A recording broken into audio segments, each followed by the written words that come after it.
Shalom, Israel. It's that time again. The ISUPK, under Commanding General Yahana, presents the Lord's 57th Annual Passover. That's right, the Lord's 57th Annual Passover, April 4th, 2026, in Houston, Texas. All black Hispanics and Native Americans are commanded to observe the Lord's Passover. This will be the biggest Passover to date. You do not want to miss this. Fresh lamb, fresh wine, and bitter herbs as commanded by the Most High. Only $200 per person ages 17 and up. The biggest event of the year. There is only one Passover, and it's under Commanding General Yahana. See you there, Israel. Shalom. Nobody else there to compare to. Train for war, men of war, and war like apparel. Prefer our leaders, can't get between us. Watch where you stepping.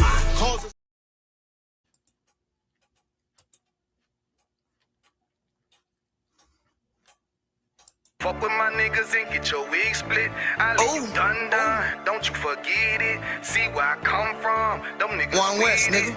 We on Lost it Tribes. every day, we train to hit shit. I heard you got a problem with my niggas. Be careful, that might cost you your life. If you cross that line, somebody die. You better think twice. We ready for war, by whatever. It's a kill mission. Gave me a sword, told me bring it back where it's still dripping. My niggas, them field niggas who rebelled and prevailed against all lies. We never fail, cause the Lord with us. We heavy hitters and hard hitters, unaffiliated. Them boys ain't up to par with us. You ain't heard that?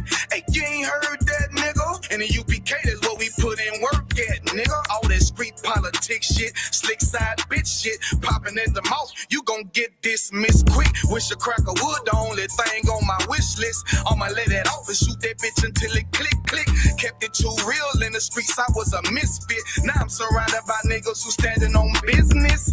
Yeah, I heard the people need a breakdown. Just stay the fuck out of the way. We about to take every city, every state, boy, we taking it over.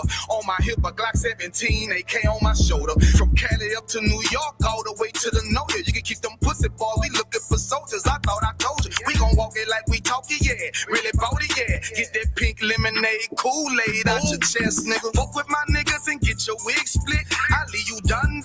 Don't you forget it. See where I come from. Them niggas with it. We on it every day. We train to hit shit. I'm hollering, fuck with my niggas and get your wig split. I leave you done. Don't you forget it. See where I come from. Them niggas with it. We on it every day. We train to hit shit. Bitches, UPK till it's over. Line up in rank. Take a over. This shit done from my brothers. Pulled up a shut up. Be soldiers, little bitch. One West, we set the standards. I'ma uphold that shit. Stand tall. Ain't no folding. Can't drop my sword on some whole shit. Look what I did for the streets. I taught them boys FOE. That's family over everything. They turn they back on the G. Now that's behind me and beneath me. Dear beloved, I beseech thee, stop believing everything these people putting on the TV. It's a dirty, dirty world that we live in. Drug dealing and killing ghetto children with no feelings, but they fantasizing about a million and don't care if they kill their own kind. For to get it, sin is risky business. Can lose your life before you live it. Wish you would've listened. Business showing off of these bitches, tripping on a murder mission. You can lose your life before you live it. Wish you would've listened. 16 serving our life, sinners hoping for redemption. Now your life is in the hands of the one that hates you, and it's perpetual. Just let you know it's in their nature. That's why the death of my enemies is in my prayers. UPK, Louisiana, dragon slayer for the savior from the slums. So you know I'm used to living hard. Never really gave a fuck about them stripes and stars. I believe in the Bible that I defeat the odds, but I don't believe in white Jesus. I serve the nigga God. Fuck with my niggas and get your wig split. I leave you done. Don't you forget it. See where I come from. Them niggas with it. We on it every day. We train to hit shit. One West World, West World, West World, West World, West World. Yeah, don't have messed up. No. Fake love, real hate. One West. But we set apart, nigga. They hate it when you up, but love it when you down. Love you when you dead, but hate you while you living. Only make a mention when it's beneficial. Oh, you can't keep it solid, I ain't fucking with you. friends show is over, close the curtain. Told you that they loved you, laughed at you when you was hurting. One thing about that UPK, this brotherhood for certain. Dress you up in all black, urge you up to put that work in. Same niggas that was on the block putting that work in. Abandon that lifestyle, cause now I know my purpose. Coming from a place where a black man life is worthless. 400 plus years, yeah, living out them curses. I blame the so-called leaders in the churches. Was supposed to save our soul, instead they led us to the hearses. Backstabbed and betrayed by the people you would die for. Your family ain't family, so-called friends switch sides on you. Crack and take a knee on your neck, whisper and die, boy. So I stay strapped with the Kaepernick, that's the firearm. Gotta watch your back, you know them demons out here lurking. If I don't know shit, then I know one thing for certain, look. They hate it when you up, but love it when you down. Love you when you dead, but hate you while you living. Only make a mention when it's beneficial. You can't keep it solid, I ain't fucking with you. They hate you when you up, but love it when you down. Love you when you dead, but hate you while you living. Only make a mention when it's beneficial.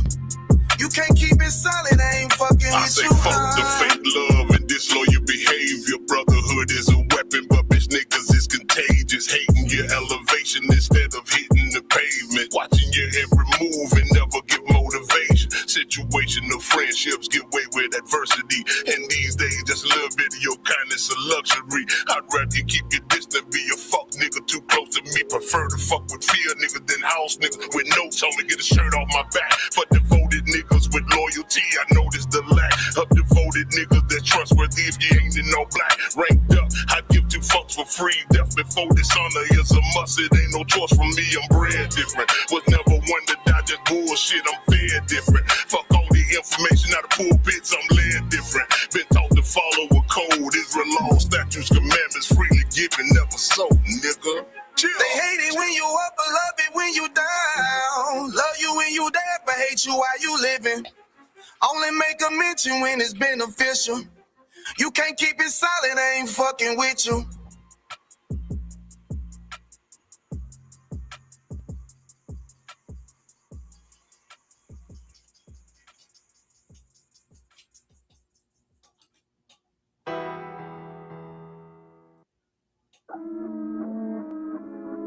Lost tribe. Oh. We ain't the ones to be fucked with. Got zero tolerance for that fuck shit. Don't care about you talking that tough shit. The niggas I'm down with, the same niggas I'ma be up with. No need to call a plumber, we flush. We ain't the ones to be fucked with. Got zero tolerance for that fuck shit. Don't care about you talking that tough shit. The niggas I'm down with, the same niggas I'ma be up with. No need to call a plumber, we flush shit. Look. Track flame, Usain Bolt, I hit that bitch running. Shout out to my niggas, disrespect them, I'ma hit some. Big chopper, smoking out the window, call it Silk Sonic. All my niggas eating, it's a big plate. Tectonic, name my Nina, hallelujah shit. She gon' bless some, no more future, ain't no way around it. I'm just being honest, I'm a follow the law. A One West big dog, a CNA told me she ain't seen shit this raw. Married to the truth, shit that made me godless. So I passed it to my son like did Laurie Harvey, damn. Deceiving black people getting harder, cause these crackers keep on playing old games. We ain't the ones to be fucked with. Got zero tolerance for that fuck shit. Don't care about you talking that tough shit. The niggas I'm down with, the same niggas I'ma be up with. No need to call a plumber, we flush. We ain't the ones to be fucked with. Got zero tolerance for that fuck shit. Don't care about you talking that tough shit. The niggas I'm down with, the same niggas I'ma be up with. No need to call a plumber, we flush. Look. They say we look like gangsters, bitch, we ex-gang bangers. Say we look like dope dealers, bitch, we ex-cane slangers. Now we serving the Lord, that's a big game changer. Standing on my 10, bought that shit too, I ain't changing. Tried to put a stain on our name, tried to kill the vibe. Even in a world full of darkness, I still a shine. If you wonder who gon' be the target, it's pre-designed. You say you would die for your niggas, I kill for mine. Got a problem, we gon' get some straight. Say you wanna eat, nigga, grab a plate. All in all, what I'm trying to say, the ISUPK. We ain't the ones to be fucked with. Got zero tolerance for that fuck shit. Don't care about you talking that tough shit. The niggas I'm down with, the same niggas I'ma be up with. No need to call a plumber, we flush. We ain't the ones to be fucked with. Got got zero tolerance for that fuck shit. Don't care about you talking that tough shit. The niggas I'm down with, the same niggas I'ma be up with. No need to call a plumber, we flush shit.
Hey, testing 1 2 1 2. Y'all can hear me? You got it, Lamar. Hey. This Priest and Officer 5,000 Mata Ball. We got Priest and Officer 5,000 Nakawan. Priest and Officer 1,000 Yakawam. You know what I'm saying? Y'all welcome to episode 17 of For the Record Podcast, man. So everybody in here, make sure you hit that like, subscribe, and share. You know, we got the 57th annual Passover coming up April 4th in Houston, Texas. You know what I'm saying? For all so-called Black, Latinos, and Native Americans, man. Y'all make sure y'all come out there, show some support, and have a good time with your brothers and sisters. Y'all got something y'all want to bring out?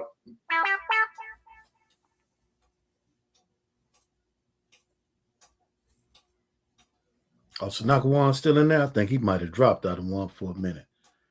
But shalom, Yahweh Shem Yahweh Shabbarakatah, preaching Officer Yakuwan. Man, glad the brothers and sisters in here, man, can make it. We're going to go briefly through how the U.S. captured Venezuela's leader, Maduro. You understand? There he is there, preaching Officer Nakawan, 5,000 Nakawan in the building. Hey, shalom. Yahweh Shem Yahweh Shabbarakatah. Y'all can hear me? Come on. We can hear you. I think you dropped for a second, sir. Son, I will have some technical difficulties, man. You know what I'm saying? Shalom, Yahweh Shemala by Shem Yahweh Shah to the sisters. Let's get it on, man. What we got on the plate? How y'all doing, Arky? Oh, everything's wild, man. What's going on, man? We about to, you know how we get down. About to get it in tonight. You know what I'm saying? It's episode 17, huh? Okay, 17. Oh man, damn! I wish I would have known that beforehand. I might send it to you. I might let you play it at the end of the class or something. It's an old joint I made called 17. All right. Yeah, we rock it out.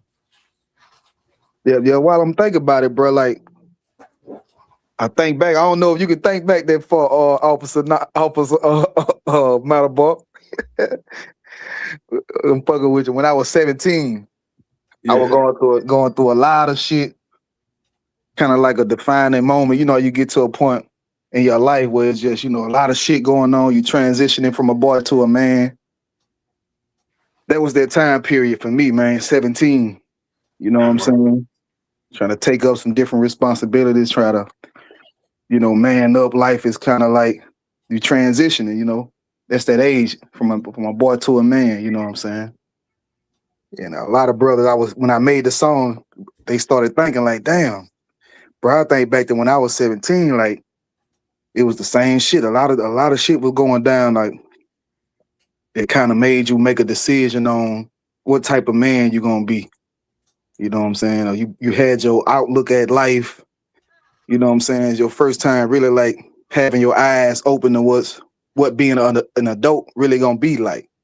You know what I'm saying? Like 17, that was that age. A lot of us, you know what I'm saying, we started doing some grown up shit at 17. Working, paying bills, you know what I'm saying?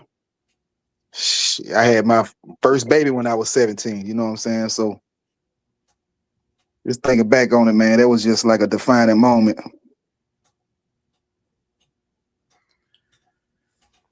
God, Most High in Christ are the one for that, you know, that you was able to see at such a young age, man. I come up in a time, man, I would say my teenage years, man, my younger years was in the 80s.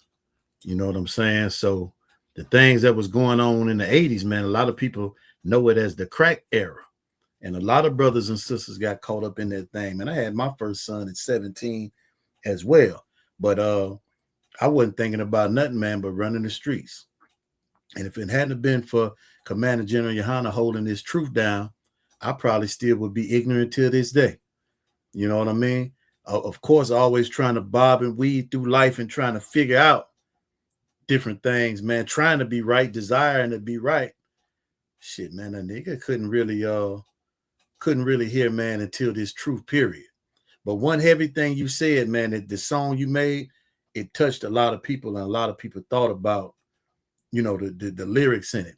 That's one thing about your music, man. You can hear the music vividly.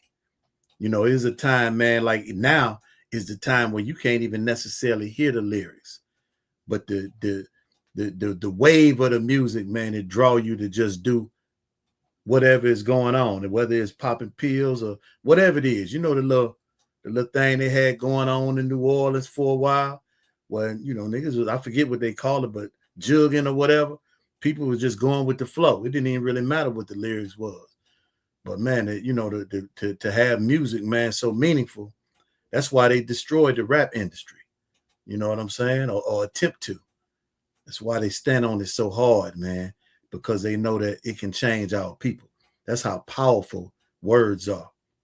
And if you get words from the right person that's living it, like Commander General Yohana, man, and the brothers in the Israelite School of Universal and Practical Knowledge, man, you can have something.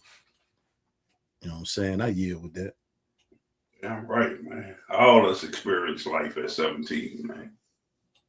That's a heavy number, man. All us been through it at 17. Shit, I'm about to be another age on the 17th. That's how I go, man. Come. Oh, man.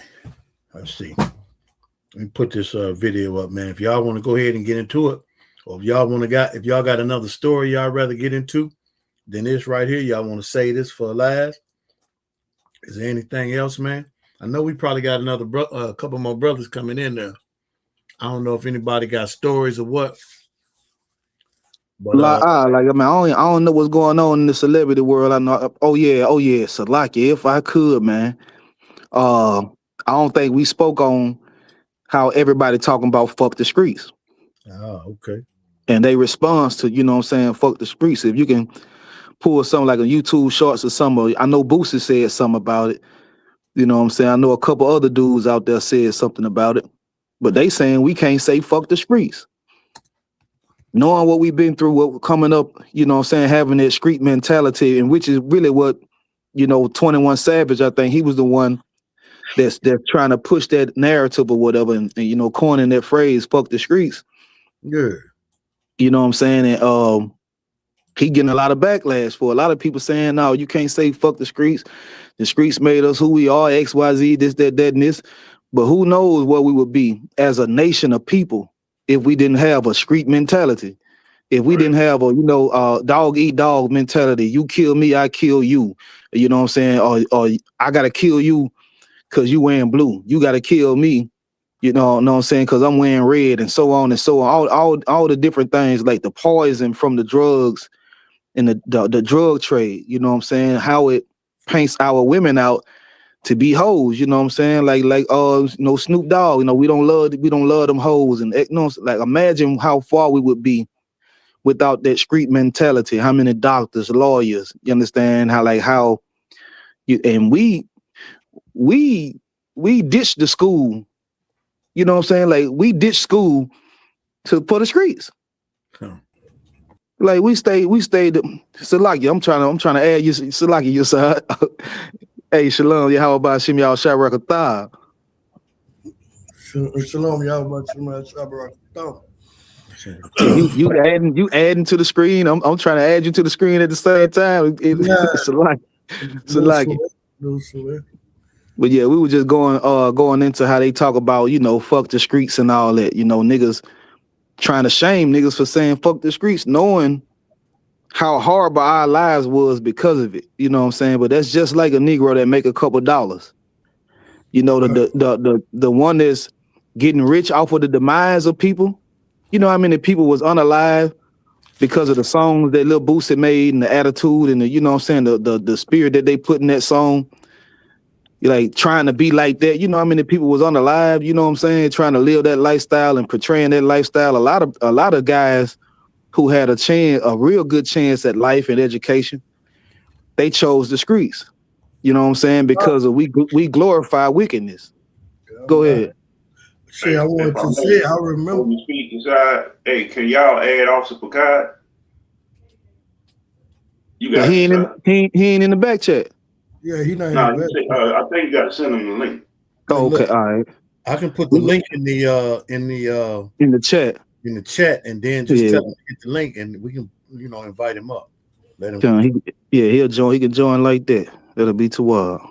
Yeah, Salakia, I wanted to say, I remember, like it was a certain vibe in the street when we was coming up. But I remember when Boosie say, when niggas say put your fists in your pocket and grab the Glock. And I noticed from that way, I mean, niggas just was shooting for everything. Niggas don't even try to fight no more. Like, I know that around this way, yeah, it got worse. And then what's crazy about saying off the street, they mad at people who saying it, but at the same time, they all trying to get out of it. You know what I'm saying? They trying to come up to move to the suburbs and trying to get out the hood and the ghetto. You know what I'm saying? So they really, they really don't even want to be there anyway. And they sure ain't trying to help it out. Because that's like it's a scripture that says don't put a stumbling block before your brother. And to me, that's something that always kind of dealt with me. It's like you gonna leave the street, people who don't have nowhere to go, no place, low education. You know what I'm saying? Everything is against us. But you leave, get a bag, and come back and flash your wealth in front of us. Like that's like, you know what I'm saying? You come back stunting on poor folks. I don't know. I just never had that type of mind frame. You know what I'm saying? How Paul would say when he was winning the brothers, Paul said he became how you say that? He became a Jew to the Jew and a Gentile to the Gentile, something like that. But Paul got on their level. But then when they leave the street, they come back and become a big dogs amongst us. They flash and they go shining, and it just make us want to have what they have and get it by any means. Instead of coming and just be a normal person, chilling with us on the corner. They come in big time, and so like they really just want to stun on your own people, and then put something up in your mind that make you think you less than them and willing to do whatever to get there. That's crazy. I'm right, man. The thing is, them Negroes, they ain't in the goddamn streets. They ain't giving up their goddamn rap careers to go back to the damn streets.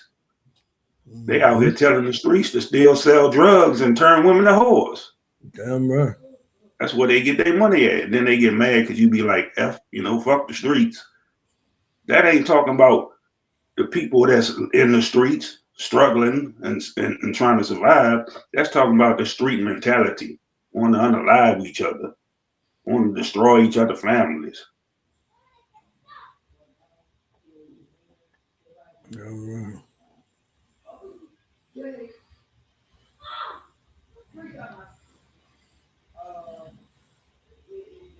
All right, y'all want me to go ahead and play it? Yeah, you can. All these people saying streets and all this, I'm not with it because I am, you know, I'm a big part of the streets. You know, that's what my love is. That's what my genuine love is. They love me so much, you know, and I'm always speak up for the streets, bro. We talking about how it traumatized it. It was up, but it made us success stories. Everybody who was traumatized by the streets, it made you a success story to lead them streets. Streets made everything, hip hop, NFL, NBA. All these are people who come from most 60% are from the NBA are from the streets. All athletes are from the streets. They had to play ball to leave the streets. So the streets got success stories. This ain't all trauma. Trauma turned into success. Salaki, if I could, that's not altogether true what he's saying, because a lot of brothers that came to be successful stars, what you would call them, in Esau's world, whether it's basketball, acting, football, all these people didn't come from the hoods, the streets. You understand? But they did have the talent that the Most High God gave them. That's how they got there. Now, concerning the streets, like Officer Matabar was saying, that's a mentality, man. And you got to have a certain mentality to be able to survive. But everybody that was in the street wasn't a success story. You had more falling than those that were risen. Now, this brother come from Baton Rouge. You think like other people didn't make it. What's the brother name? Nussie and a few other people unalived and gone and never made it. So what he's saying, man, you can't 100% rely on that. Though the gold is in the street, we just don't know that we gold. You know, I mean, we could be. We just got to last through the fire, man. You know what I'm saying? We got to learn how to do right. But let me let him rock on. Salakia. Damn, where'd it go? Oh, my bad.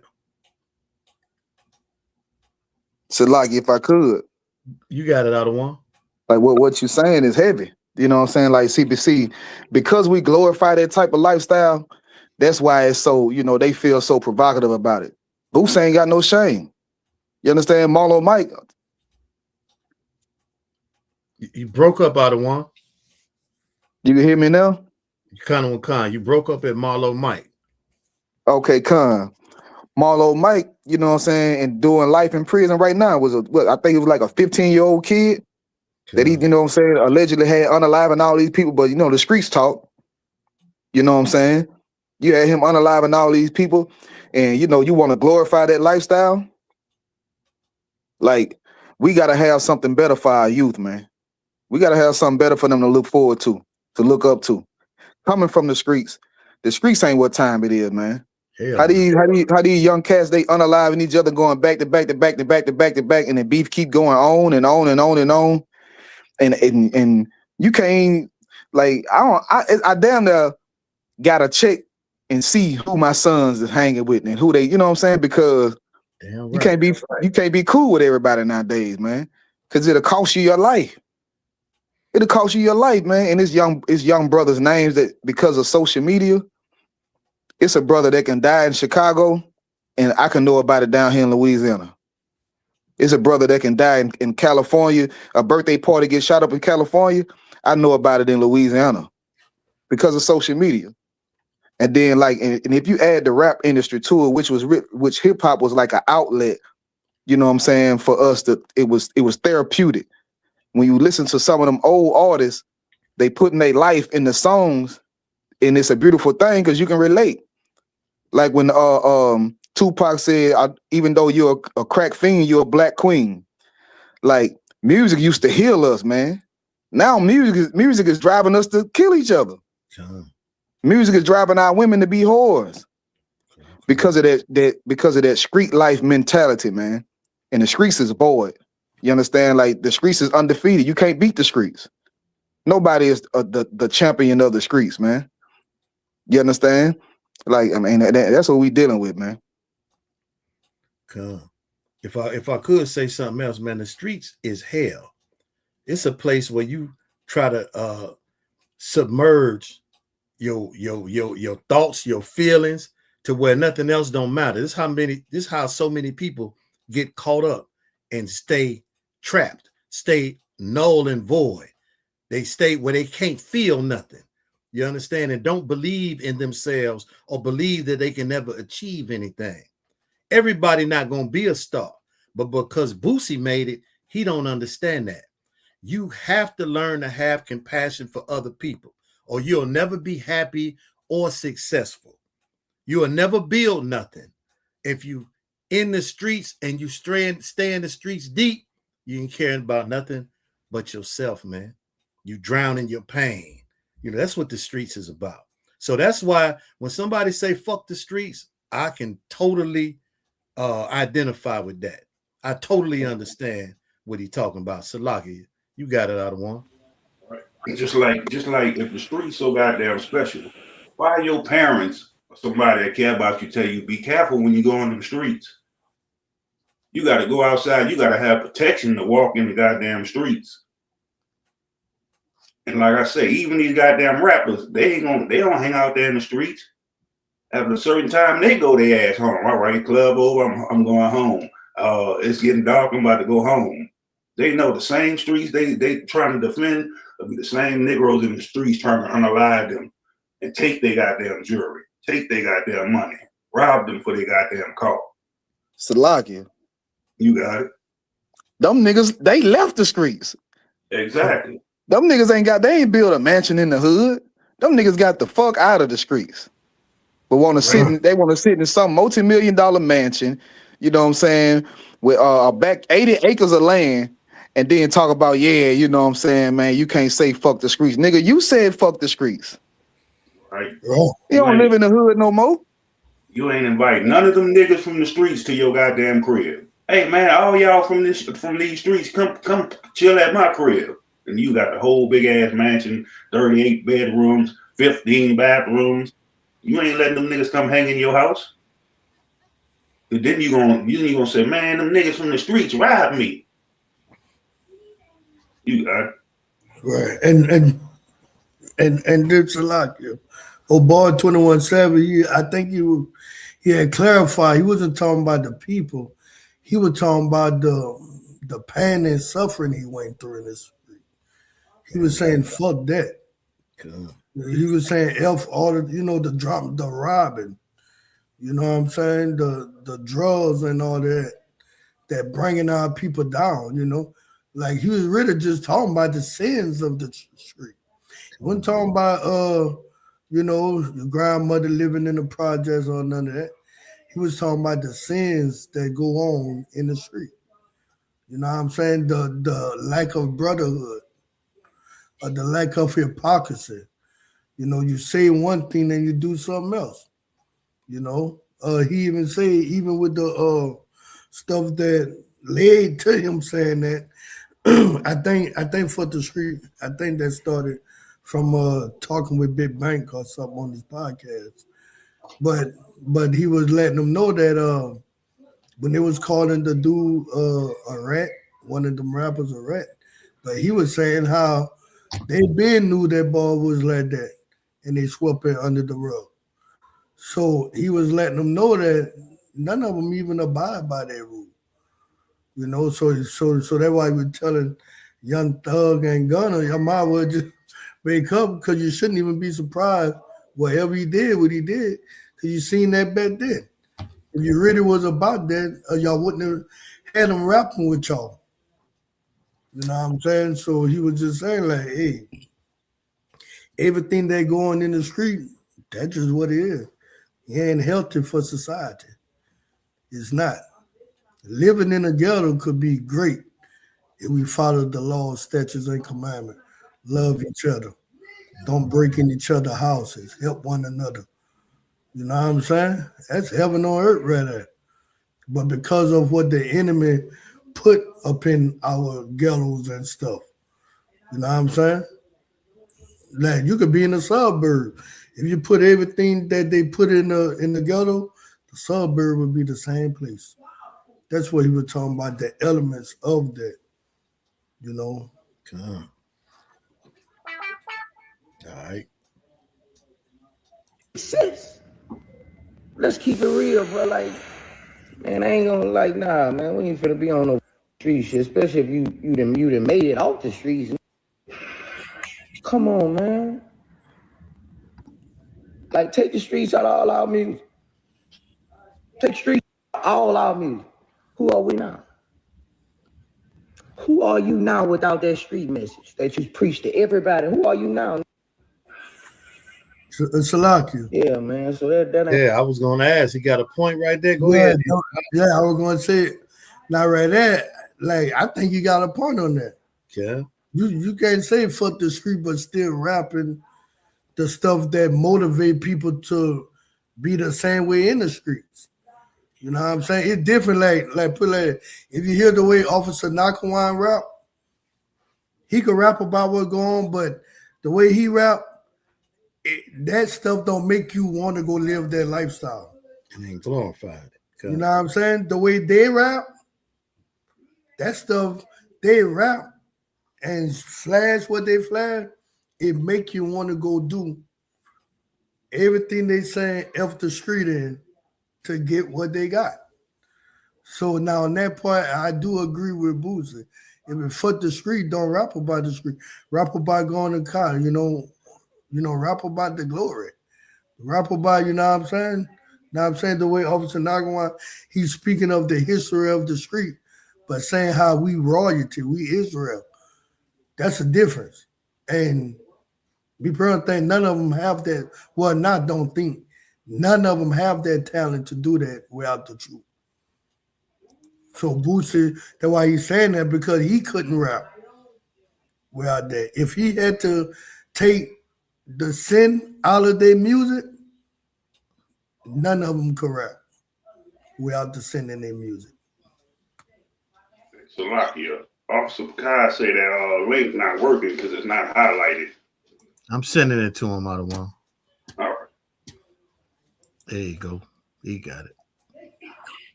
Yeah, she's put I can get streets on TV brotherhood. You know what I'm saying? And that's something people said in the street. They would say hoes before, they would say bros before hoes. And that's something I say as a Christian when I would hear that. You can't say bros before hoes, because if you was my bro, you wouldn't sleep with my hoe if you're a hoe. So like just that concept lets you know they don't have no brotherhood. Man, there's so many brothers in the street, because they say bros before hoes, they secretly set up their brother, do all kind of stuff, because none of them man enough to say, that's my woman, I know you sleeping with her, I got feeling for her. So, but he got to say bros before hoes. So now he act like he down with it. But they secretly hate each other, because they know, just as a man, you is not my bro. If you're going to be sleeping with my woman, going entice my daughter to come out, and you're grooming her, making her do all kind of stuff until she a certain age. But yet I got to call you my bro. And a lot of them, they been there. You know what I'm saying? A lot of them been like, you could like this here could be your partner. So you wouldn't sleep with his girl, but you're gonna sleep with his little brother, old lady. Or you're gonna let your brother sleep with his old lady. You know what I'm saying? So they know that there's no loyalty. There's none whatsoever in these streets. What you say, also your side, it ain't no fun if the homies can't have none. Yeah, you know, that's how it is, you know what I'm saying? You know, because of the music. You know, a lot of the music, a lot of brothers, you know, especially from little towns, like where I'm from, Ville Platte was like 7,000 people or less. So in little countries, like towns like that, the music motivate a lot of things. You know what I'm saying? So we got an echo. I think it's also joined us. There's an echo. All right, yeah, it stopped. Yeah, so you know, a lot of them deep and down inside, they know that's not brotherhood. You could call it brotherhood. You know what I'm saying? You could call it brotherhood because when you about to fight somebody, you got some more brothers that gonna come jump that brother with you. That's their type of brotherhood. But guess what? You done seen that same brother sleep with somebody else who leader. You know?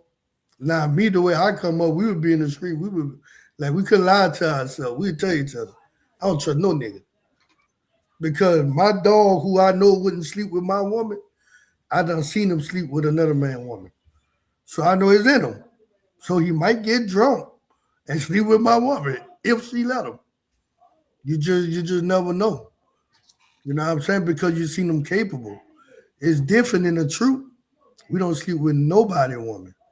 You could be Esau. I don't want your woman. You know what I'm saying? It could be a woman who wants to, since you're married. Nah, all of a sudden you don't want them. That type of, with standards like that, you can have brotherhood. But the standards they have in the streets, nah, you can't have that. Unless you fool yourself. That's the only way. All right. Ain't cool, bro. I'm not with the streets. I feel like y'all using it as a gateway for when y'all get in trouble. If everybody saying street, by the time y'all get in trouble, now y'all have a gateway. I'm telling the streets. This is why you got to stop following rappers. This is why we have to stop idolizing rappers and basketball players and football players and singers and entertainers and dancers and all of that type of stuff. And the reason why we have to do that is because they don't have our best interests at heart. They're speaking from the perspective of a person that is making money off of you, right? They're not speaking for the dude that got killed last week. They're not speaking for the drugs that they pumping into the community. They're not really acknowledging the fact that we should be aspiring to be other things other than people in the streets. And because we idolize and we worship as a culture, and I'm not saying you individually, but people idolize and they worship as a culture. The biggest way for people to be able to keep you down and to keep you in the dumps, and of course you're going to have the guy that made it out here and the guy that made it out there. But for every 500 people that actually make it to be rich and successful, and then we place them on a pedestal and say, hey, listen, this is the reason why it's okay to be from the streets. All right. I think we touched on exactly what he's saying. Did y'all want to let that roll some more? Or anybody want to say anything concerning that?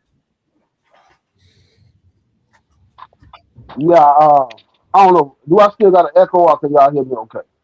No, it's better.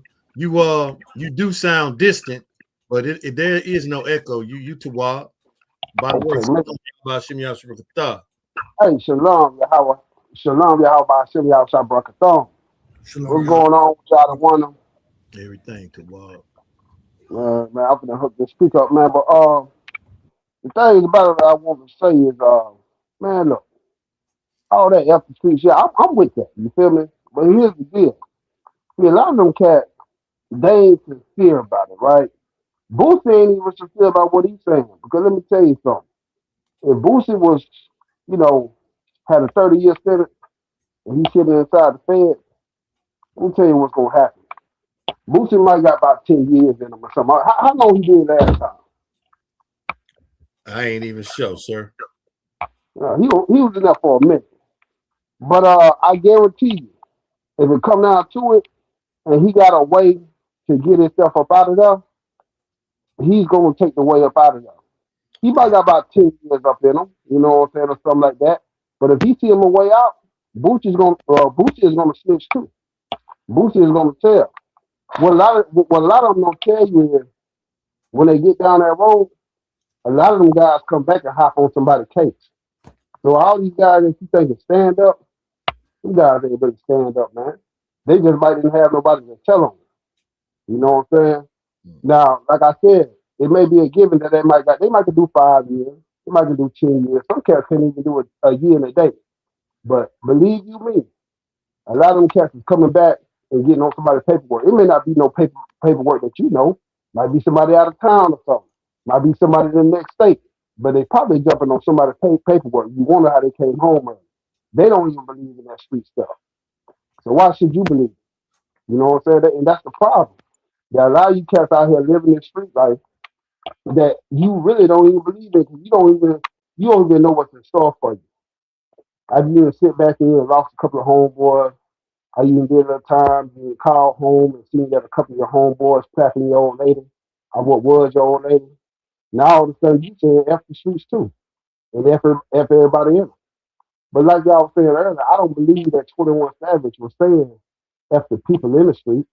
He was saying F the street and what comes with it, not the people in the street. You know what I'm saying? So they got to keep it real about that. They and you know what? I think they knew what he meant, but he's just trying to take it and twist it and use it as a plight to get a little, you know what I'm saying, to go viral and whatever, to make all the cats out there in the streets like, look, man, we standing with y'all. They ain't standing with y'all. They profiting off y'all.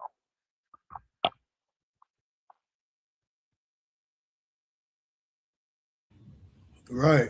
And then with that, even with that snitch stuff, a lot of them boys that become informers and stuff, you couldn't even find them in the paper because they'll have a code name. You know what I'm saying? Their name would be redacted from it.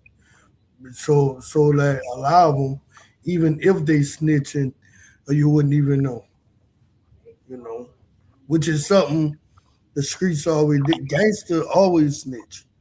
Not all of them. You know what I'm saying? Because I know a few people who went did time for other people that was snitch. But a lot of them that follow Esau, that want to be like Esau, them when you watch them moving, they all snitch on each other to get out of there. All of them. That's just what come with it. You know what I'm saying? That's just what come with it. You know, trying to live after the oppressor, trying to be like Esau. No, we see we having trouble. Yeah. And Baba, sorry if I may, you know, I want to say something about what you were saying earlier about, you know, we all know that, you know what I'm saying, like, okay, you know, they say something about, you know, how you have old lady or whatnot, and they say it ain't no fun unless the homies get some, man, don't be tripping about that girl or whatever, man, you know what I'm saying, you know how it go or whatever, they gonna convince you that that what's yours ain't yours, and it's for everybody, you know what I'm saying? But like they don't even want you to have a woman in the streets. You know what I'm saying? Let alone they don't want to see you make it to them. They don't want you to make a meal. They don't want you to be the man. They don't even want you to have a woman. And then here it is that you look behind most of the beef in the streets. And I done seen this person with my own eyes. And I ain't heard plenty of testimonies. Most of the time, when you see two sides of towns or two neighborhoods go to war, I guarantee you it's a woman in the mix somewhere. And it's behind a woman.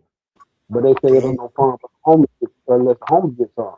But in the meantime, the homeless from the other side, they can't get none. Come on now. I mean, some of this stuff is contradicting itself. So you ready to sacrifice my life for your girl because some cats from the other side of town them clapping, but I shouldn't, you know what I'm saying, want you not to, you know what I'm saying, plap my old lady because we brothers. But because we brothers is the reason why you shouldn't be trying to plap my old lady. Dude on the other side of town, he don't owe me no loyalty. Why not? Why don't I just go to war with you? That's all I'm saying. Right. And Salaki, if I could just say one thing, man, and that in itself is oppressor's behavior. You understand? Because the Lord didn't give us that to do or to be like to share our women and our women to be so loose they jumping from man to man. That's the ways of the oppressor. Our people don't do that. You understand? But I yield with that. Y'all want to get into this Venezuela? If anybody didn't have anything else to say on the streets.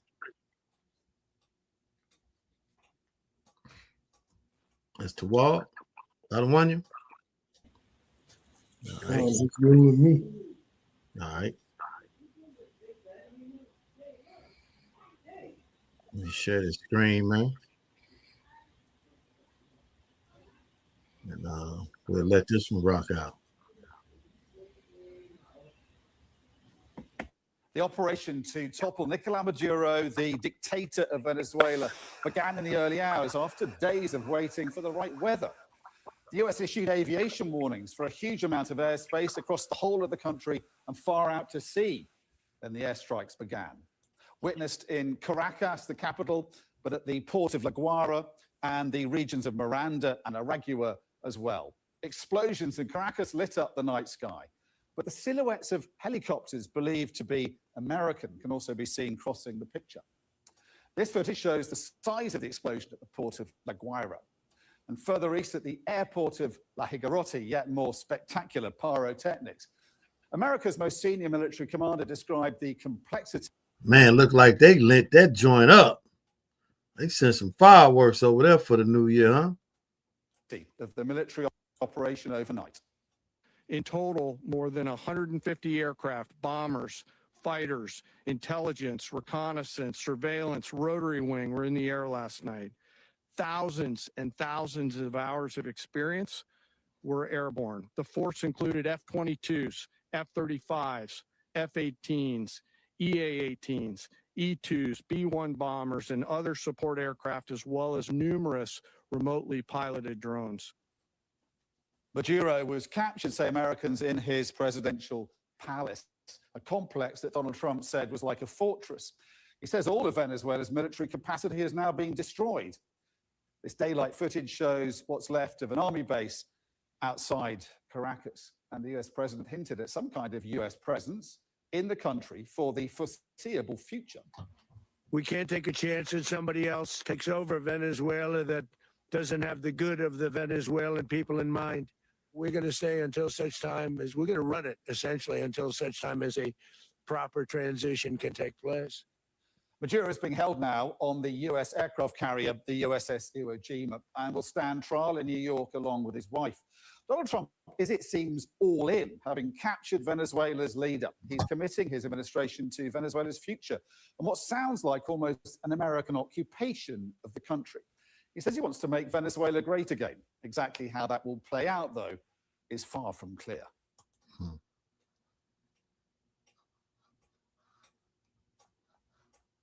Y'all got anything on that? Nothing. You got it? Man, look, man, they said they had the A-10, the F-22, the F-16, the F-15, the B-12. I mean, the drones, too. So they let loose the whole brunt of the American aerial, you know what I'm saying, military. You feel me? Just for Venezuela. They treated Venezuela like it was bombs over Baghdad. You know what I'm saying? Then they talking about they gonna make Venezuela great again.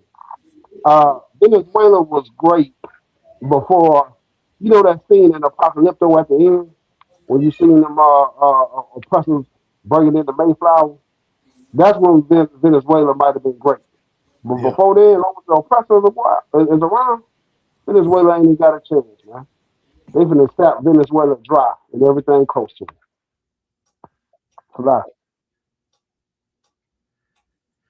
Con, I watched a few things on this topic, man, and Trump was talking about how they didn't lose not one personnel, not one person. They didn't lose any military weaponry, no planes. They didn't take a loss at all, is what they said when they went in there and got him.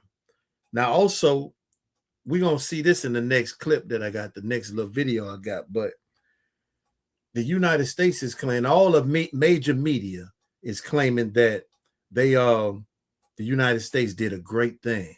The Associated Press is all bigging it up the same way they did for Iraq. It's Iraq all over again. It's Libya all over again.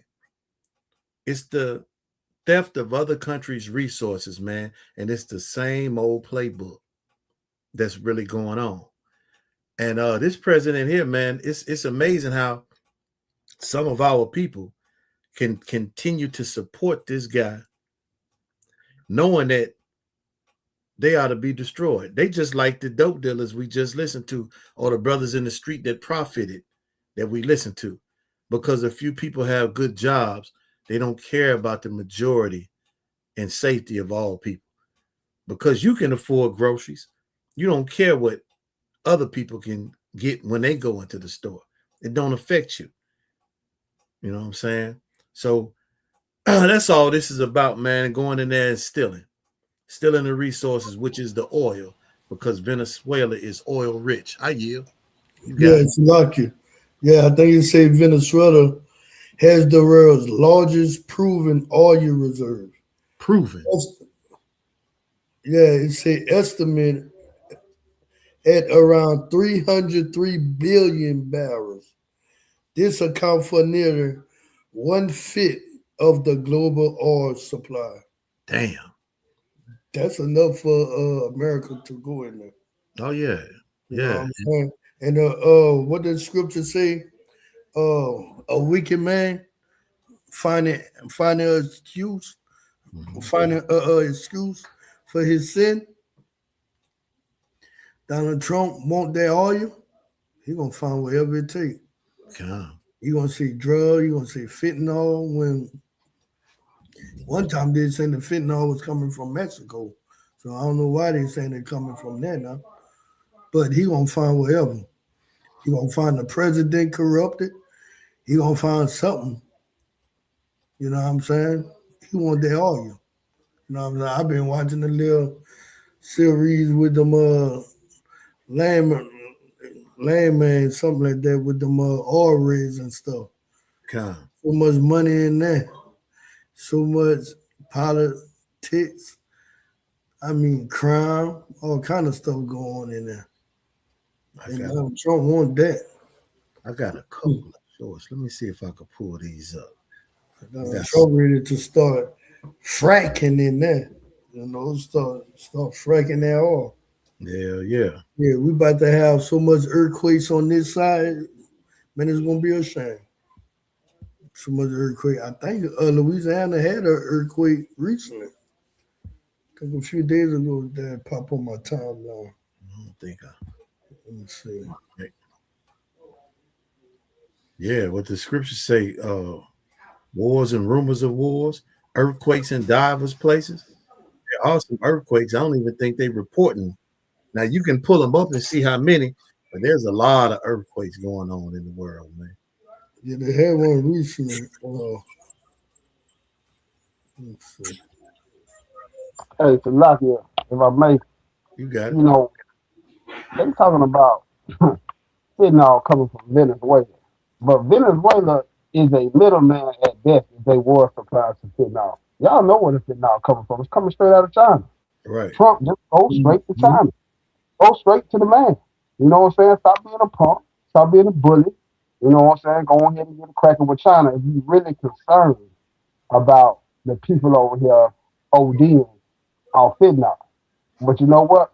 Like you said, it's just another excuse. Just like what they call it, WMD, weapons of mass destruction. Right. That was an excuse to go inside Iraq. You understand? So it's really just, this is really Iraq 2.0. You understand? I mean, Venezuela didn't see this coming. You know what I'm saying? This was a move that just, it was pretty abrupt. Now, I've been kind of knew that, this has been probably about like 5 years in the making. They finally, gathered up enough gall and, got what they had, what they think is a legitimate reason for them to go there. And then there's a good time because, Trump tried to dodge all these, what's going on, the Epstein files and some jazz like that, which I don't know how to do that, but he's trying to save face too at the same time. So I figure the only way he thinks he can save face is be a wartime president. These good old patriots, they all of them love a good old wartime president. So that's what he's trying to do. Wow. Yeah, so like, dealing with them earthquake. Yeah, shit. But the latest earthquake they had up in Louisiana was in December. You know what I'm saying? So them earthquakes gonna be all over. Trying to come. Robbing all the oil. They take it. Hey, the scriptures say the trees gonna be happy whenever this man get out of rulership. Because they using that stuff for so much of products. When you go into your soap, to all kind of stuff. Hello, my bad. They using that oil and everything. Go on. No. My bad. I was trying to pull up something so we can watch next. But you Tawab, you got it. Go ahead. Oh no, that was it. No, I was just saying that they using it in everything. They crew oil and everything. Gone. See, they know that where the money at. You know, you need that for warfare and everything. So they'll never get enough. How the scriptures say, if a thief come, he gonna leave some grapes. Donald Trump is trying to leave nothing. Nothing. Yeah, he want it all. Nah, bro. And see, here's for last. Either one of 5,000 want to say something. All right, so check this out. Look. Let me switch. Switch up. Hold up. Bear with me for 1 second. Let me share this screen. Which one is this special report? All right. Right place. You got it. What you say? No, I was just going to ask you. I tried to hook my mic up. I was trying to see how my audio was coming through. Was it still like low, or did I have an echo? Nah, it's a little choppy, but I mean, we can hear you to wild, but it's a little choppy. It ain't crisp. It ain't crisp. I'm trying to get it crisp. That's how I want. So I'm gonna work on that. All right.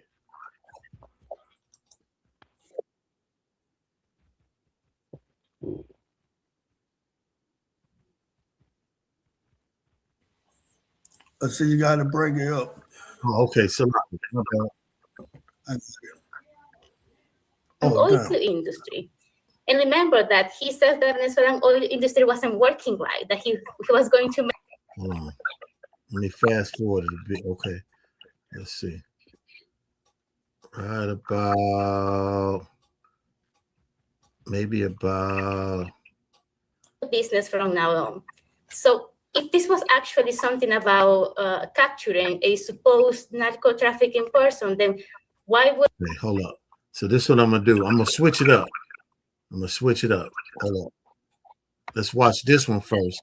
And then the one that I got on with the sister going to make sense. Damn, man, I think I lost it. Salakia. Y'all bear with me, y'all. Y'all bear with me, man. Damn. Well, you know what? Let's just let her play.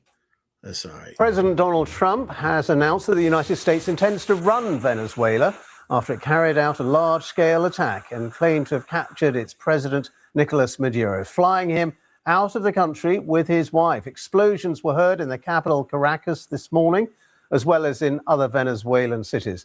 Okay, look, I'm going to narrate it because this ain't the one I was looking for, so I'm going to narrate it.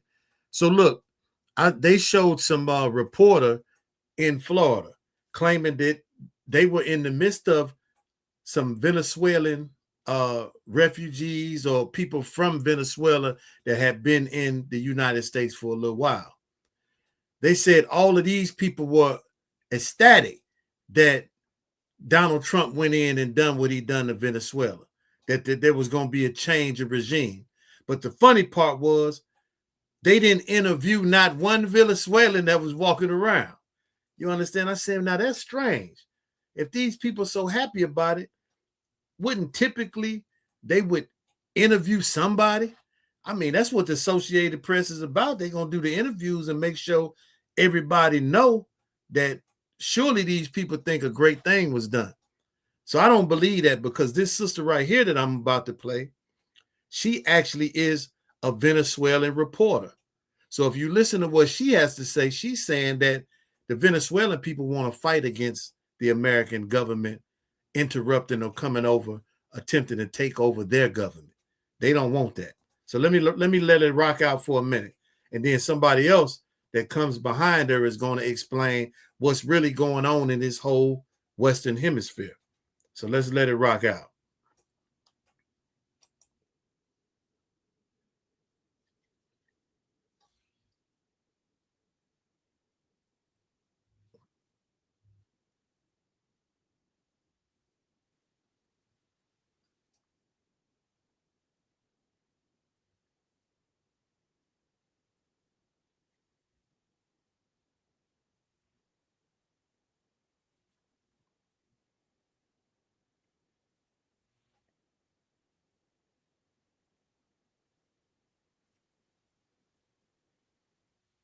Y'all can hear me? Everybody sound like they muted. Con, we can hear you. We can hear you. I'm waiting on. Come. Yeah, Yakawan was about to play the All video. right. Oh, Salaki. Damn, I ain't playing it? No. I'm sharing the wrong tab. My bad. Let me back it up a hair. All right, let me let it rock from there. Damn, Salaki. We need to remember that the Venezuelan oil industry has been under U.S. sanctions for almost a decade. Let us bring Professor Tinker Salas into this conversation. You were born in Venezuela. Your books are about. Hold up, man, I got it wrong. I'm not even in the right spot.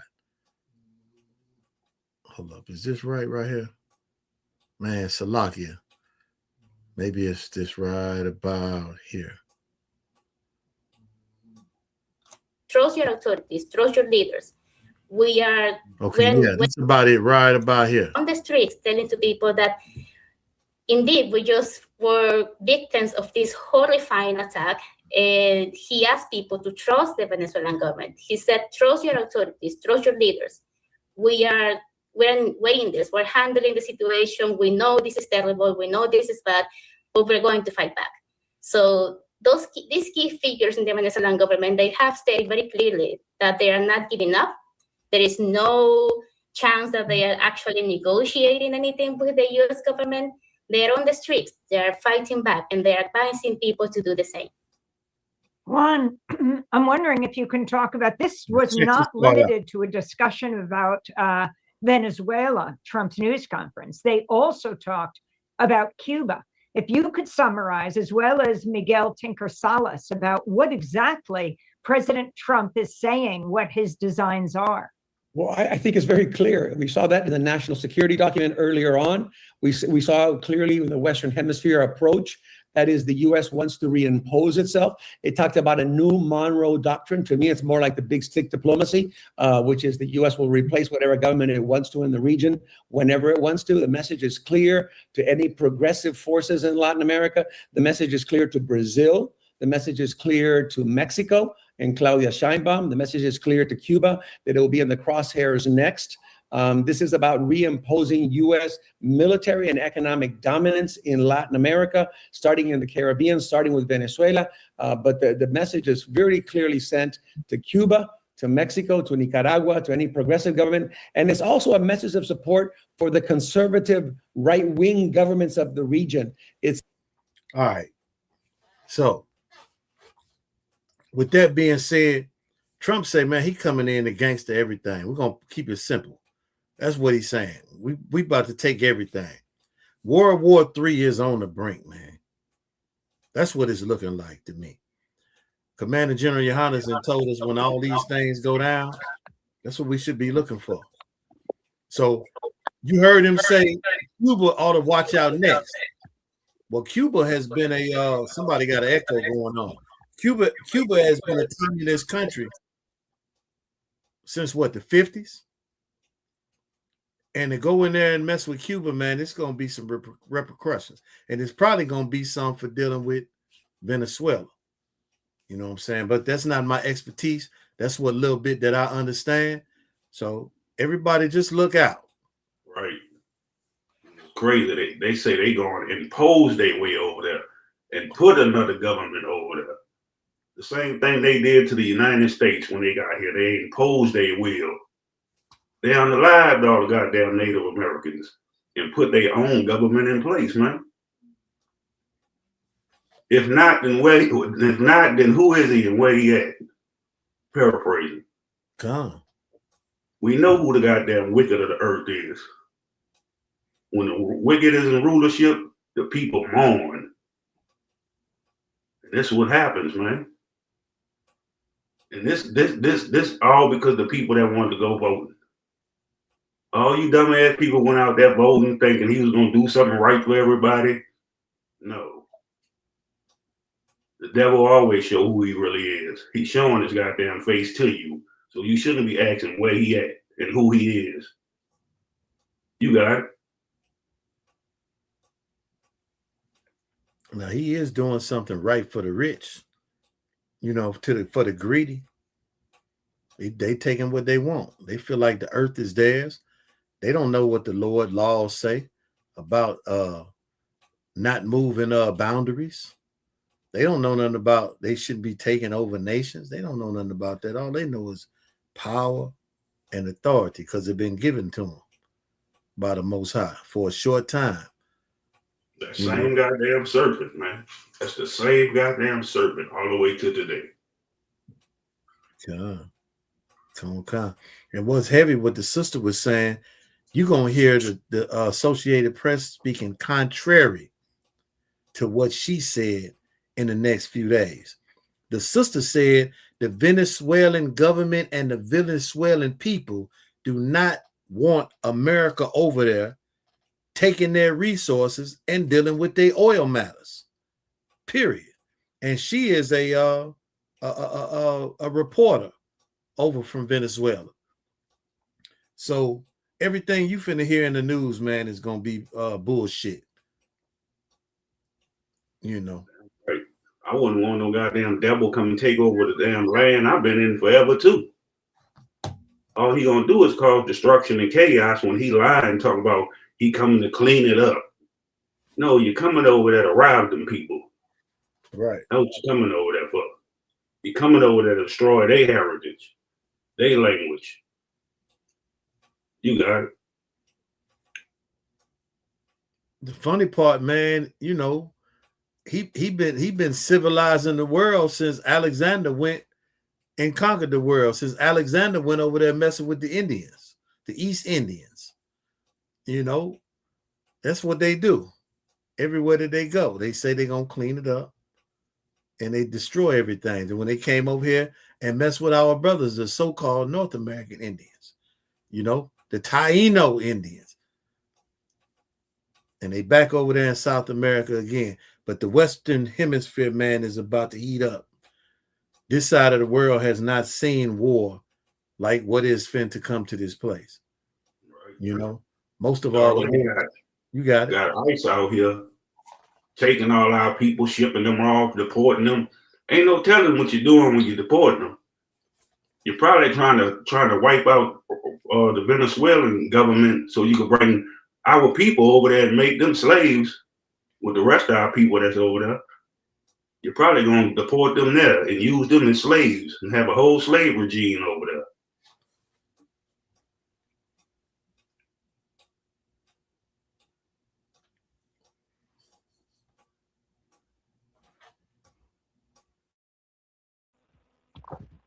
Hey, Shalaki. You got it. Hey, you know, it's funny to me, you know, if you see the pattern that's going on. First, you had Russia doing a land grab with the Ukraine. You know, you got Israel doing a land grab with Palestine, and I believe, you know what I'm saying, China got something in to make it with Taiwan, if I'm not mistaken. You know, so you know, it just seems like everybody's trying to do a real good land grab right now. You know what I'm saying, to set up their strategic points, you know, for what's coming. You know what I'm saying, World War III or whatnot. So, you know what I'm saying, it just seems like, you know what I'm saying, everything is just going as planned. You know what I'm saying, if I may say so myself, you know what I'm saying, even though it's a lot of destruction going on, you know, these are things that we know gotta happen for the setup that's coming, for the grandstand. Like, Right, you're right about that. And we got Negroes all talking about let's love everybody. Let's just be peaceful. Ain't no such thing as hate. When your goddamn oppressors show you hatred every goddamn day of the year. When he tried to take over land and everything every day of the goddamn year, they always sitting up plotting and deceiving people. That's what they good at. That's why I say the earth was given into the hand of the wicked. That's why we need to come back together in the ISUPK as a nation of Israel. You know what I'm saying? We need to come back as brothers and sisters. Come back to the Most High. You got a chance to. You can't say you don't know what we talking about because we everywhere. We telling you what to do righteously. come back as brothers and sisters, man. Stop giving your love to everybody. You got it.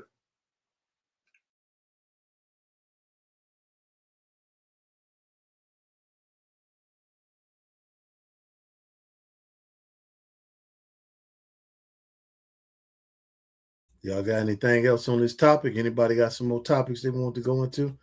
Or y'all want to bring something out more about this topic? So like, I just want to say one more thing. You got it. I heard one of the officers say, I forgot who it was, but one of them said something about the oil and how the earthquakes, you know what I'm saying, are beginning to come forth in diverse places, man. You know, Esau was greedy, man. He'll sap the earth of all his resources until the world just implodes on itself. You know what I'm saying? Look at what he did to the dodo. You know what I'm saying? They came to that island, man. And I guess that dodo takes it so good that they just ate every last dodo down to the last feather. You know what I'm saying? The Tasmanian devil, the Bengal tiger was on the brink of extinction. The white rhino, they want to him for his ivory. They don't have no cap to their greed. You know what I'm saying? And the thing is about it, you know what I'm saying? Like, look, if you ain't got no oil inside your engine, what happens? Your engine locks up. You understand? So if you finna bleed the earth of all of its, you know what I'm saying, oil and whatnot, that's why we having all these earthquakes. That's why the earth, you know what I'm saying, the earth is telling you that you're the devil. You understand? Because everything you're doing is something that a devil would do. You know what I'm saying? You're a greedy bastard. You don't have no turn down. And you're even unalive all the blue whales just to, you know what I'm saying, for your pasty, you know what I'm saying, pasty she devil can have makeup to put on her face. You know, that's where they was getting all the makeup from. They was killing all the whales and stuff. You know what I'm saying? All the blubber and stuff from the whale, that's how they was making their makeup. And they damn near extincted them. And the white man is just he's a virus.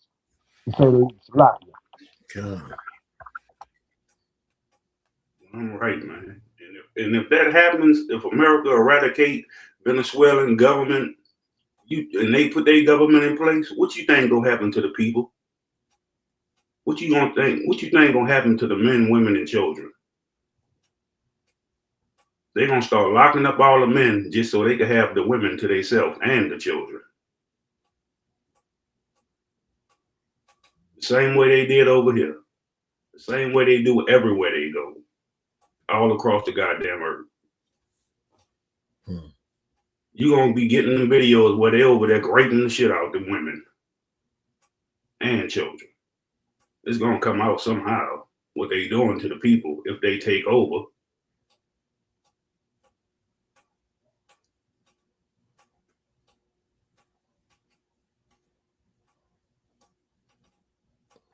So like, what's on the side of Venezuela? Guyana and some else on the other side. They better watch out too. I'm gonna pull it up. God. I'm gonna pull it up right quick. Pull up a map. I ain't done that yet, man. Y'all bear with me, man. I ain't pulled up a map on here yet. Hey, we right here for it with you. The Most High in Christ. All right, hold up. Y'all already went into how they was over there dropping bombs on them and stuff for the so-called New Year's and dropping bombs on the fishermen, talking about they over there transporting drugs and everything. Well, we didn't. He played the video. He played the video for us, sir. Okay. All right, here goes the screen right here. I got a scripture too, man. Let's see. Be Tawab. I can't break the whole scripture down, but it's so relevant to today. I gotta bring it up. All right, so look, let's see. Venezuela is right there. So Asher is what, from Colombia to Uruguay? So all the way down. Okay, we got Guyana on the side. Yep. In Colombia. What you say, that was Uruguay right below it? No, Uruguay is down here. right here. And then over here, Chile, Argentina, and Even our people in Brazil. So Brazil borders it. Brazil, Guyana, and Colombia. So look though, you heard them in the video say, look out for Cuba next. And remember, I was just saying, man, Cuba has been in league with the communists or the Russian government for man, longer than I've been on the earth. You know what I'm saying? So man, it's about to get thick over here in the Western region, man. Right, since the Russian missile crisis, who was in office? Kennedy. You know what I'm saying? When the Russians had set up missiles over there in Cuba, they linked up with Castro. Right. You know what I'm saying? And I think they won't make that Panama Canal too. You know what I'm saying? So it's probably gonna be something that goes on in Panama because I think they lost control. Have they got back control over the Panama Canal? Because they had some type of rigmarole behind like Russians and China, you know what I'm saying, using the Panama Canal to transport goods or whatnot. If I'm not mistaken, some time back. Yeah, I'm not. No, I'm not sure. That'd be an interesting thing to look up though. If America had gained control of Panama Canal, which I don't know. That'd be interesting to look up. You know what I'm saying? I got a hell of a scripture right here though, man. Seems like it's lining up with these end time prophecies, but I'm sure we can get into many more than just this one. Let me see if I can if y'all want to pull that up. It's gonna read Isaiah 50, probably starting at about Isaiah 50 1 through 6. Want me to read it? Con. Now look, I might have a little difficulty. I don't know everything in it, but I know the basis of it.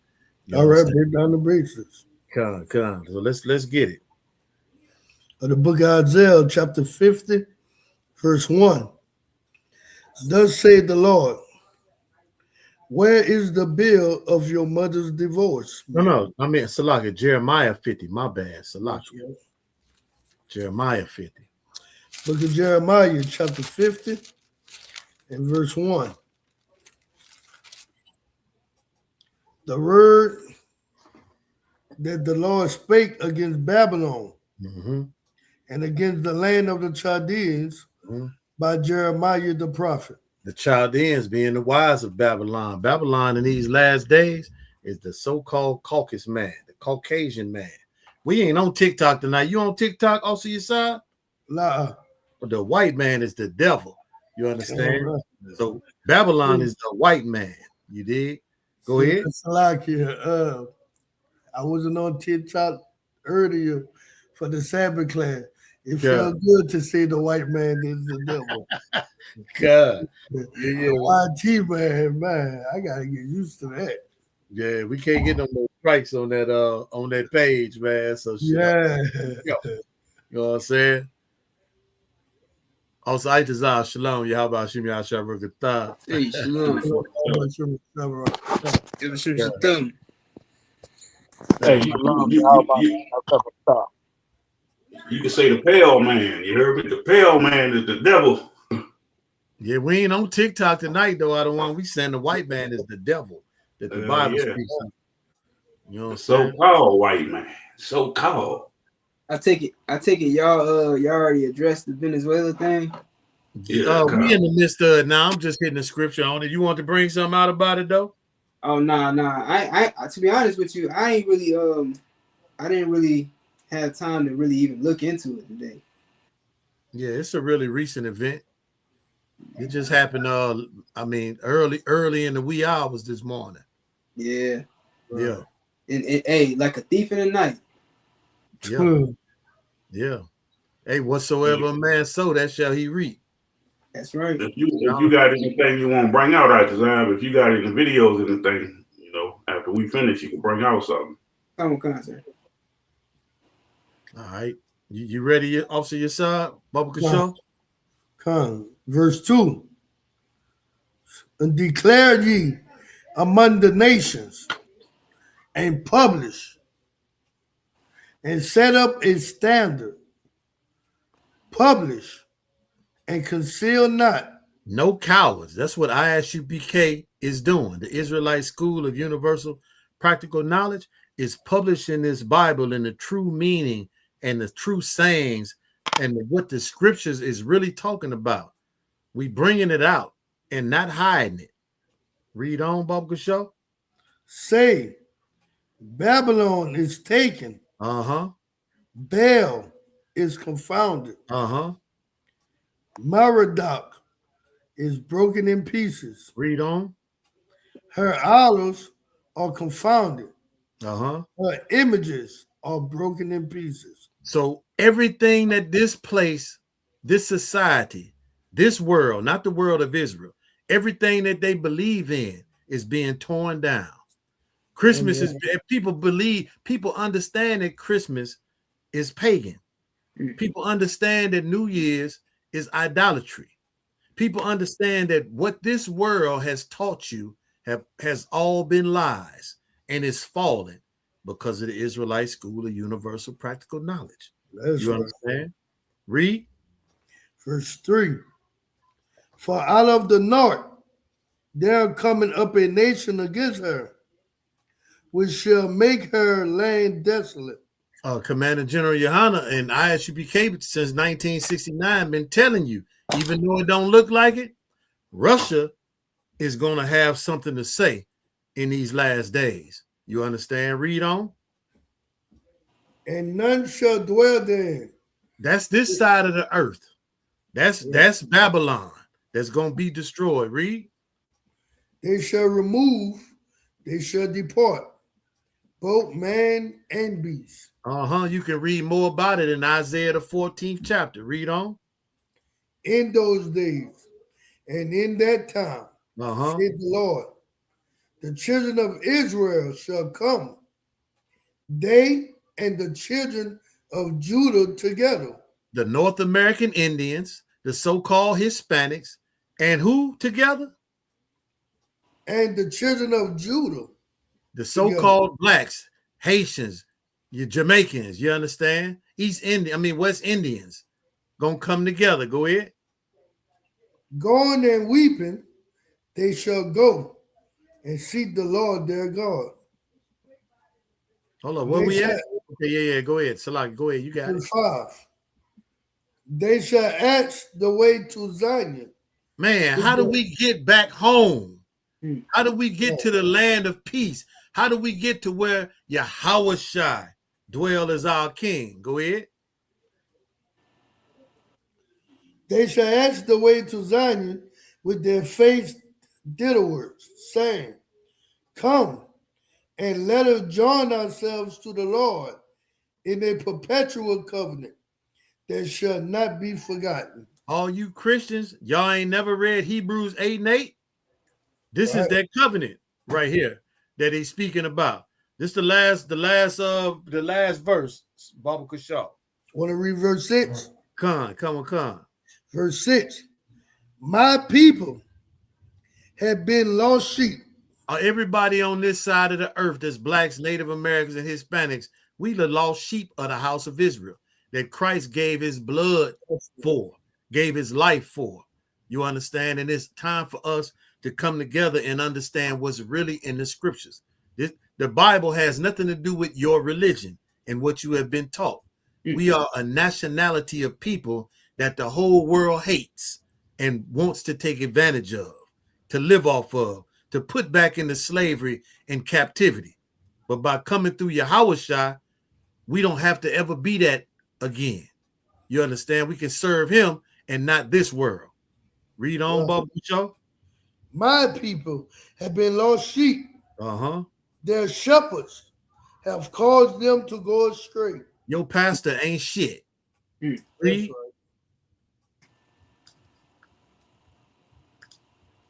You got it.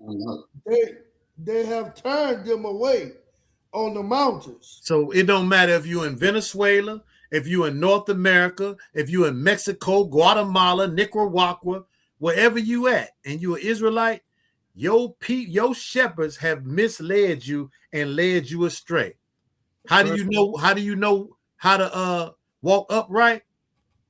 Follow Commander General Yohana in the Israelite School of Universal Practical Knowledge that been here since 1969. You understand? Right.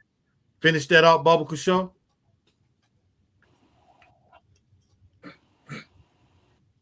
Have caused them to go astray. They have turned them away on the mountains. They have gone from mountain to hill. They have forgotten their resting place. You are the mighty Israelites. You understand? And your king is Jesus Christ, who the world call him. His name is Yahushua Mashiach. Your resting place is in him, the black man from the tribe of Judah and the nigger God. That's right. You understand? That's what this book is about. And this is the way you're going to escape all this turmoil in the last days and be prepared to live in the kingdom that's to come, because this kingdom is about to fall. Right. It's falling. Babylon is falling. It's falling. Damn right. Damn right. Damn right. If I can, that's heavy. Can we get Psalm 91 and 4? Kind of a concert. I'm gonna get over there. Put it on the screen. Of the book of Psalms, chapter 91 and verse 4. He shall cover thee with his feathers, and under his wings shalt thou trust. His truth shall be thy shield and buckler.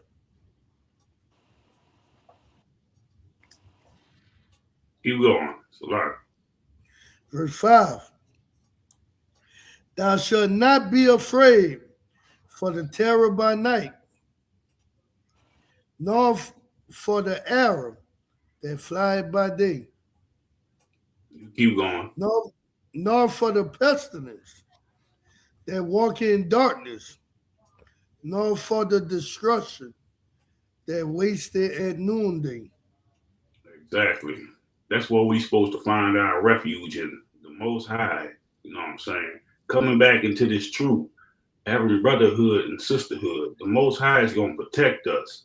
He say, don't be afraid. Don't be afraid. What's going on, the destruction, everything around us, you're not supposed to be afraid. You're supposed to trust in the Most High. Trust in Christ. Trust in the ISUPK on the Commander General Yohana. You know what I'm saying? Do not be afraid. Like the others, what the other scripture says, it should be war and rumors of wars. Right. But that's in Matthew. It's like I think so. Before? There should be wars and rumors of war. Right. Uh-huh. But you want to get that scripture? Or? God. You can't go for sure. Let me, I got you. You think you have it? I got it, but I'll put it on the screen. I got it right here. It's 24 and 6. All right, I can read it. The book of Matthew, chapter 24, verse 6. And ye shall hear of wars and rumors of wars. See that ye be not troubled, for all these things must come to pass, but the end is not yet. Exactly. You're not supposed to be afraid. What's going on is going to happen. Them goddamn white devils, they going to destroy everything. Don't be afraid. That's why in Psalms, it's the Most High say he going to be a buckler. He going to be a shield. As long as you standing with the Most High, you got it. I don't know if we finish all your statement. I don't want. No, I'll say, as long as you standing with the Most High, you shall not be afraid. All these wars that you hearing, how USA going over there blowing up boats and all kind of stuff, you should not be afraid of that. You should not fear them. You should fear the Most High. He gonna fight for us when the time is right. You got it. Damn right. It's like I was just reading this to my daughter earlier. You know, that was after the Sabbath class. I was kind of, going over some scriptures with her, letting her know, that's why, Kayala, she was able to marry go a year because she have something in her. I was telling her, Don't just follow me. Ask me questions so you can know why you do what you do. So that way, when the enemy comes against you, you'll be able to stand. You know, when the enemy came against Christ, Christ knew the scriptures. That would help him fight. So I was telling them, but they're going in what you were talking about. Psalm 34:7. It said, the angel of the Lord encampeth round about them that fear him and deliver them. I was telling them, that's the benefit right now of keeping these laws, statutes, and commandments, fearing the Most High, because whenever we get into something, the angels around us, they camp about around us that fear him and deliver us. A lot of time, our people, what I'm saying, the Most High don't hear their prayers. The scriptures say the Lord hear not the prayers of sinners. The scriptures say the Lord hate all workers of iniquity. So they be going to church, doing Christmas, doing New Year. And then when something happens, they pray to God and their prayers fail. And the scriptures say the fervent prayer of a righteous man availeth much. That's why it pays to make sure you keeping these laws, statutes, and commandments. Because that's what's going to help deliver you. Right. That's a beautiful thing, man. That's why I love this brotherhood, sisterhood so much, because we could be talking about something and the brother didn't already talk about it earlier today. We always have a way to come back to connect and relate on what we just spoke about. Right. We always have a precept or something to bring out what we talking about. Right. I ain't know Yesai was talking about this earlier, but I brought out the scriptures that could relate to what he was talking about earlier. That's the beautiful thing about this brotherhood and ISUPK. You know what I'm saying? We all on one accord. You know what I'm saying? It always go back around in a circle, full circle, because we got that connection. A brother will bring out something, another brother will bring out something else, and it still connect. Right. It's still about the same thing. You got it. Like, if I may, it's definitely like what you're saying is absolutely heavy out of line, but and also, I was gonna say something about what obviously Sai said as well, that like you going into these Christian churches now. Get me right. There's thousands of denominations. Decide, do you know? Obviously, Sai, you know exactly how many denominations there are. Like, what you talking about in the U.S.? Yeah, kind of. Like, no, I remember back then they used to say it was like over 200 something denominations. Okay, that's good enough. It's over 200 denominations.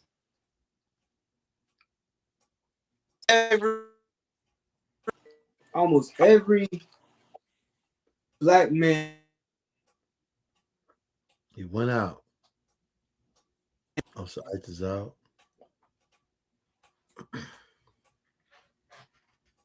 Wait till the brother come back. All I'm pretty sure. Can y'all hear me? You're going in and out. You can't see you. You're going in and out, and your camera went out. Okay, I'm back. No, your camera not there, though. Okay. Well, y'all can still hear me, though, right? Okay. Yeah, we can hear you. So excuse me. It's safe to say it's at least 144,000 Christians in the Christian church, correct? So why ain't Christ returned to saving any of them yet?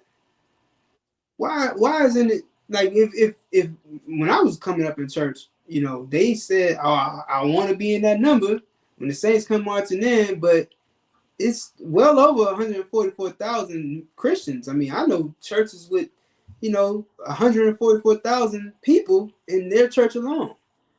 So why is Venezuela being bombed right now? Why is there still crack in every community? Why is there prostitutes in every community? Why are your sons and daughters going missing? Why, you know what I'm saying? Why are your family members being incarcerated for no reason? Why are ICE agents locking up the Mexicans? Why is all of this evil going on? But the 144 already been sealed. Because everybody know, ain't no Christian gonna sit here and tell you that they don't just love Jesus and they a devout Christian and they turn their life over to God and God know their heart and everything they eat is blessed because the Lord blessed it. Okay, so why the hell is crack still a thing? You understand? Somebody gotta help me understand why are we still in hell if Christianity is the way. And what you bringing out is heavy because that's like with the Muslims. Do they even say anything about the 144? Nah, I never heard no Muslim say nothing about 144,000. Why Allah ain't never came back for them? Come on, sir. Like why Allah never came back yet? What they waiting for? Right. It's like the Muslims don't believe Allah coming back. They believe they have to do something. And then so they all this time they ain't did it yet. Yeah. Well, when they do it one by one, when they scrap them bombs on them, then they feel they'll go up and get them 70 virgins. Now that's 70 virgins. Now that's them Arab Muslims, them jihads and stuff. But these black Muslims ain't putting no damn bomb on their chest. Hell no. They ain't about to go out there. Nah, this for Allah. Boom. They ain't about to do that shit. And they Christian. And they Christian. It's still even if they Christian, right? It's still 144 of them motherfuckers. Yeah. Allah still ain't came back for their ass yet either. Mm-hmm. Yeah, those that believe a little different, but it's something. Cause they say they follow Islam, but they shave their beards and wear the bow ties. And they sell you cigarettes and crack. And they don't eat pork, but they eat shrimp, crab, lobster. Now they don't eat pork, but you'll catch them eating a shrimp po' boy. Like, come on, man. They sit there and tell you, no, it's it's haram. It's haram. Okay, well, why are you selling crack on the corner? Ain't crack haram? Mm-hmm. Ain't y'all supposed to be running? You say haram? Ain't they supposed to be running somewhere? No, they supposed to be in hot salami and bacon. Yeah. They call it shaitan. That book is shaitan, that's Satan. But y'all ain't sold enough bean pies? Y'all ain't selling enough. You got to sell 144,000 bean pies. I'm pretty sure you passed that. Like, what the hell?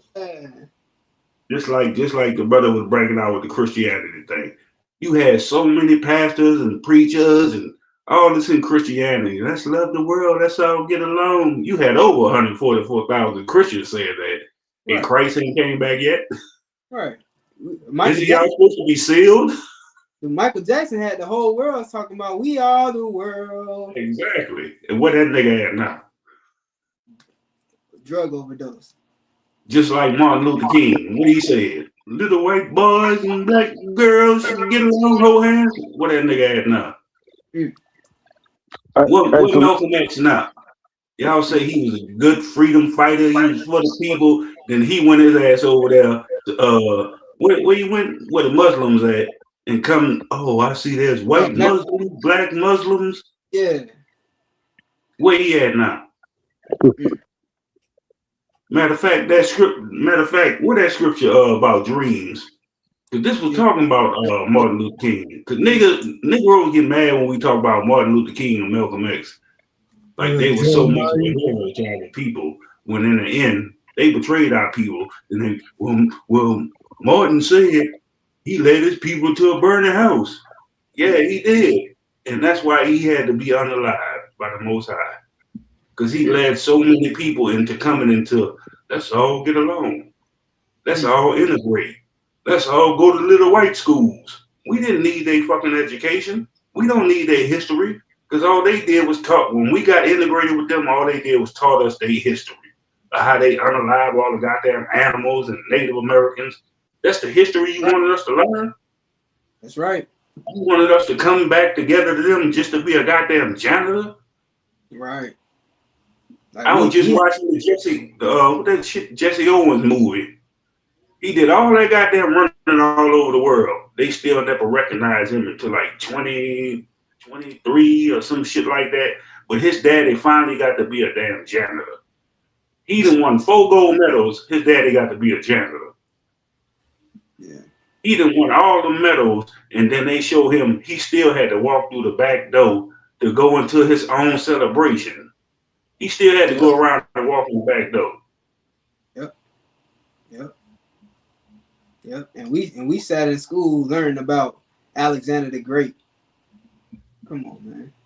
What the hell does Alexander the Great got to do with us? And we in America. Right. You know what I'm saying? That got to do with Africa and he colonized over there. So what they got to do with us? What you trying to show us how good you are at conquering and enslaving everybody? We know that firsthand. The last woolly mammoth got unalived when I was in motherfucking elementary. It might have been high school. I was in high school. No, but I was in high school. I was in high school when they had the little history book. The last woolly mammoth got unalived when I was in high school. Like, come on, man. What year that was? It was 80, it was like 80. Nah, it had to be like 80, 87 or some shit. 88, something like that. Oh, okay. God, so like it. Yeah, it was like in 87, 88, something like that. It might have been in the 90s. Fuck shit, I don't know.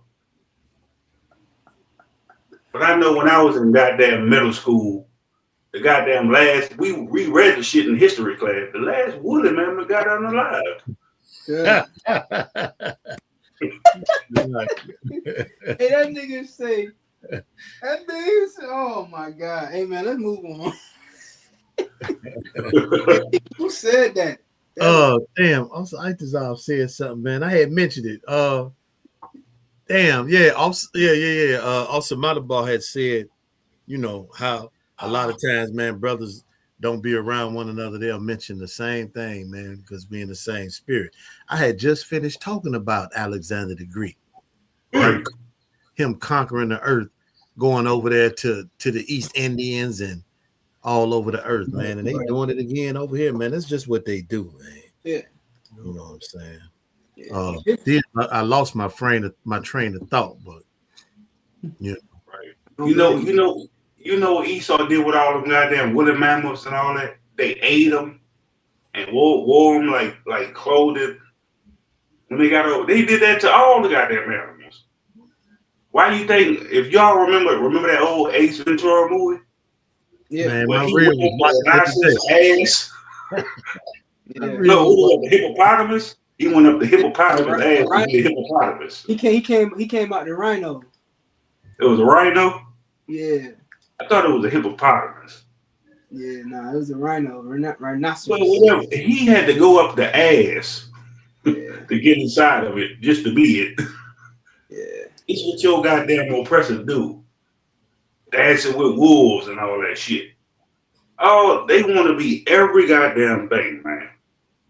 They want to emulate and be every goddamn thing on earth. They don't have no culture. They don't give a damn about life. They unalive every goddamn thing. Remember all them old commercials? This is extinct. This is extinct. Give some money so we can help save them. Y'all extinct the shit. What the fuck I'm gonna give you money for? You didn't extinct the shit. I wouldn't be surprised if they ate all the goddamn dinosaurs. Left the bones. Right. They talking about a Big Bang Theory. The Big Bang Theory killed all the dinosaurs. No, y'all ate them motherfuckers. That's what y'all did. Because you was savage beasts. Come out the goddamn mountains. Y'all ate that shit. Because y'all eat any goddamn thing. So I wouldn't be surprised. That, speaking of which, Adawan, if I may, a lot of people, speaking about Black history, a lot of people don't know the fate that Nat Turner faced for freeing the slaves, for telling black people that they the Israelites and leading the revolt. They see a lot of people don't even know about Nat Turner, and that's on purpose. They don't teach you those things. You know, they'll teach you about Martin Luther King. They don't teach you about Denmark Vesey and Nat Turner. Well, Nat Turner led a rebellion because he was taught the Bible. And when he started reading the Bible and learning the Bible, he was preaching. They was giving him sermons, like they was telling him what to teach about the Bible. But unfortunately for them, he actually read the Bible. See, that's what y'all Christians don't do. You let your Christian pastor tell you what the Bible says, and then you never go and read it. You just turn to whatever he says that he wants to read, and you read that, and you think that because you read that little section in the Bible, that now you understand the whole Bible because your pastor broke it down to you. Well, Nat Turner wasn't going for it. Nat Turner said, I'm about to read this Bible.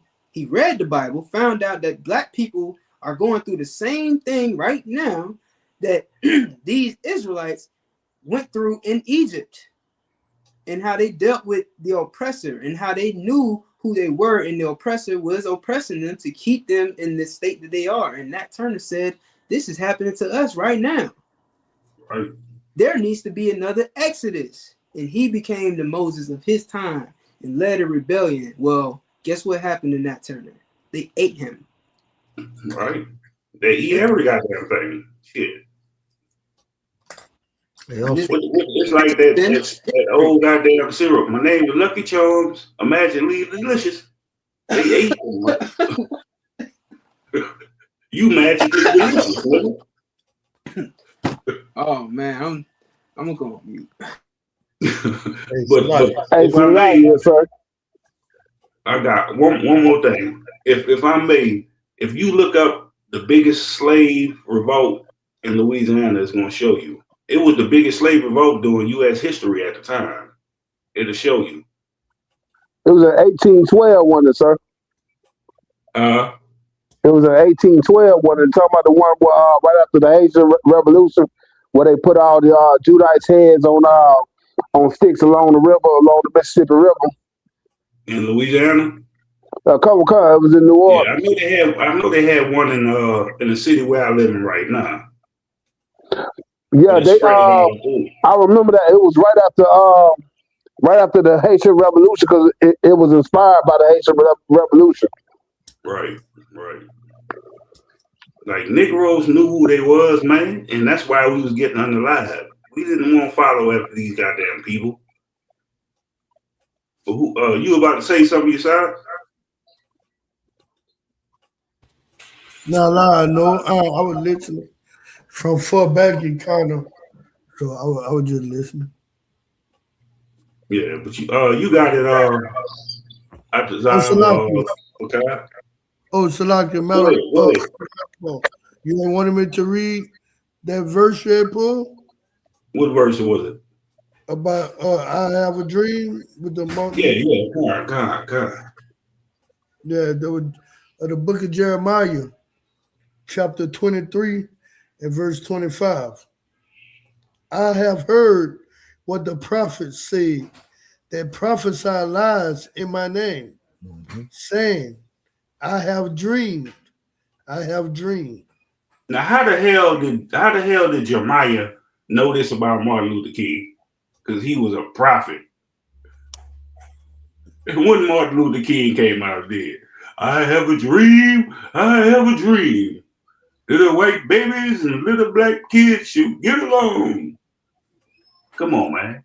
It was prophesied that he was going to come out and say this goddamn lie. It's in the Bible. Yes, you have Martin Luther King in the Bible. It ain't going to say his name, but it's going to say what he said. It's right there.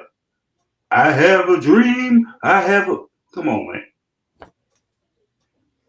And you going to say the Bible is false? It ain't real? When it's right here in the scriptures? The same thing that your fake leader did. I have a dream, and then regretted it. I feel I led my people into a burning house. Right. You did, Negro. You should have read this scripture before you came out talking about I have a dream. That's what you should have did. You got it. It's a lot. You should have read the law that said thou shalt make no marriages with them. Don't make no covenant with them. Tear down their altars. Then you would have woke up and knew your dream was a lie. Right. You want me to keep reading? No, that's good right there. And he stole his name. He stole his name from a goddamn oppressor. Because his name ain't even Martin Luther King. It's Michael King. He stole his goddamn name. You know what I'm saying?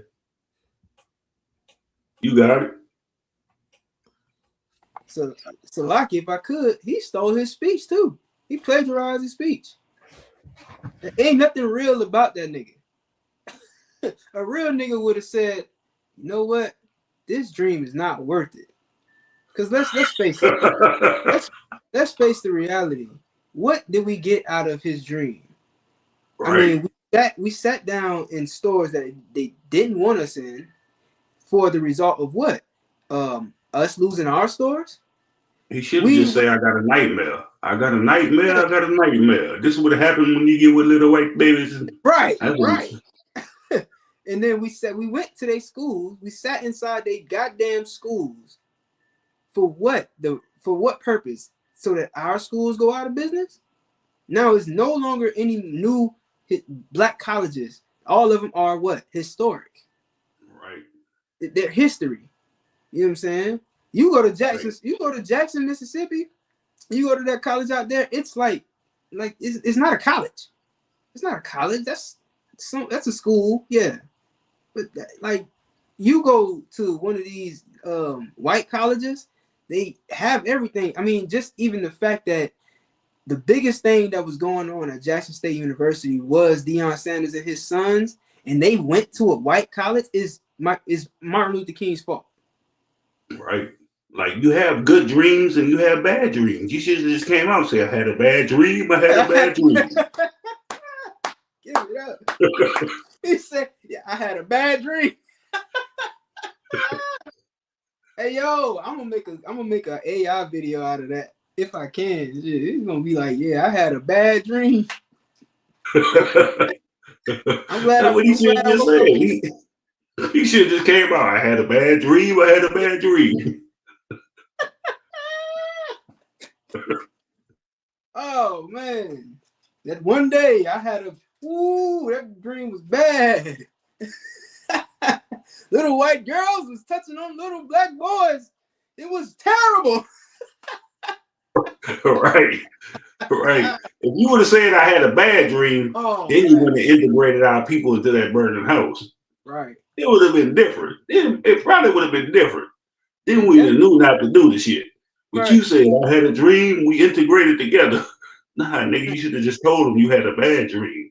Right. I had a bad dream, I had a bad dream. The little white babies and black boys were coming together, then we'd have knew not to integrate. Then you wouldn't have been out there begging like our people do today, marching and begging your oppressor. You gonna beg a goddamn beast to unalive you? Right. If you go in a goddamn cage with a lion, what is gonna do you? If you go in a goddamn cage with a pit bull, what is gonna do you? You walk in somebody's yard, they got a goddamn pit bull, what is gonna do you? Isn't it gonna attack you? It ain't gonna hug you. Exactly. It ain't gonna pray with you. He can't bring lollipops and kisses. It's gonna pray on you. Exactly. So that's why he should have just said, I had a bad dream, I had a bad dream. Then he probably still would have lived past the age if he would just came and said, I had a bad dream, I had a bad dream. He should have kept that shit to himself. Hey, so Lagia, that reminds me of what Muhammad Ali said, which he had plenty sense. He said, if there's a group of snakes coming towards me, you think I'm gonna take the time to pick out which one the poison is? And I'm just gonna shut the door on all the snakes. You know what I'm saying? So, I mean, Martin Luther King, you know what I'm saying, he was having a dream about the good white people, so to speak, quote unquote. Muhammad Ali said, man, look, hey, it might be some good ones, man, but I'm just gonna shut all of them out. I don't want to join with them. This is how you get all these false pastors and preachers out here. The same shit. They have the same dream. I have a dream that we all should get a. That's the same thing with your goddamn Christian pastors and your goddamn fake ass black leaders that want to march up and down the street and beg people to stop on. You got to beg somebody not to unalive you. A nation of people. You got to beg them. I'm a man's too. You already know you're a man. Why is you begging them to tell you that you a goddamn man? Right. You know what you is. Now you gotta beg them. I'm a man too. I got rights too. They rights ain't got nothing to do with you. They only care about their rights. Their rights is unaliving you. Their rights is putting you in goddamn prison forever for a pair of socks or a candy bar. They rights is they judge and sitting in that goddamn courtroom judging you, and then Negroes turn around and say, y'all can't judge us. But you go to court and get judged by a goddamn judge. The Most High and Christ gonna judge you. But you always tell us when we tell you what you're doing wrong, you can't judge nobody. But you go to court and get judged. You don't tell that to the goddamn judge. You don't do that to the judge. You don't go to court and say, you can't judge me. I'm about to walk up out of here. Hell nah. Yeah. You take that judgment and then you sit on goddamn TV shows and AME and all that. I was wrong and I was judged righteous. They judged me the right way because I was wrong. But if we judge you, nigga, you can't tell me what to do. You right. You right. The Christian church taught him that. Salaki, somebody wanted to say something. My bad. Oh no, Salaki, yeah, I wanted to say. So Officer Metaball was saying they say you can't judge me. I just want to read Isaiah 58:1. It say, cry aloud, spare not, lift up thy voice like a trumpet, and show my people their transgressions, and the house of Jacob their sins. And that's what we do. We show our people their transgression and sins. That's all I wanted to say. That's right. And that's a judgment.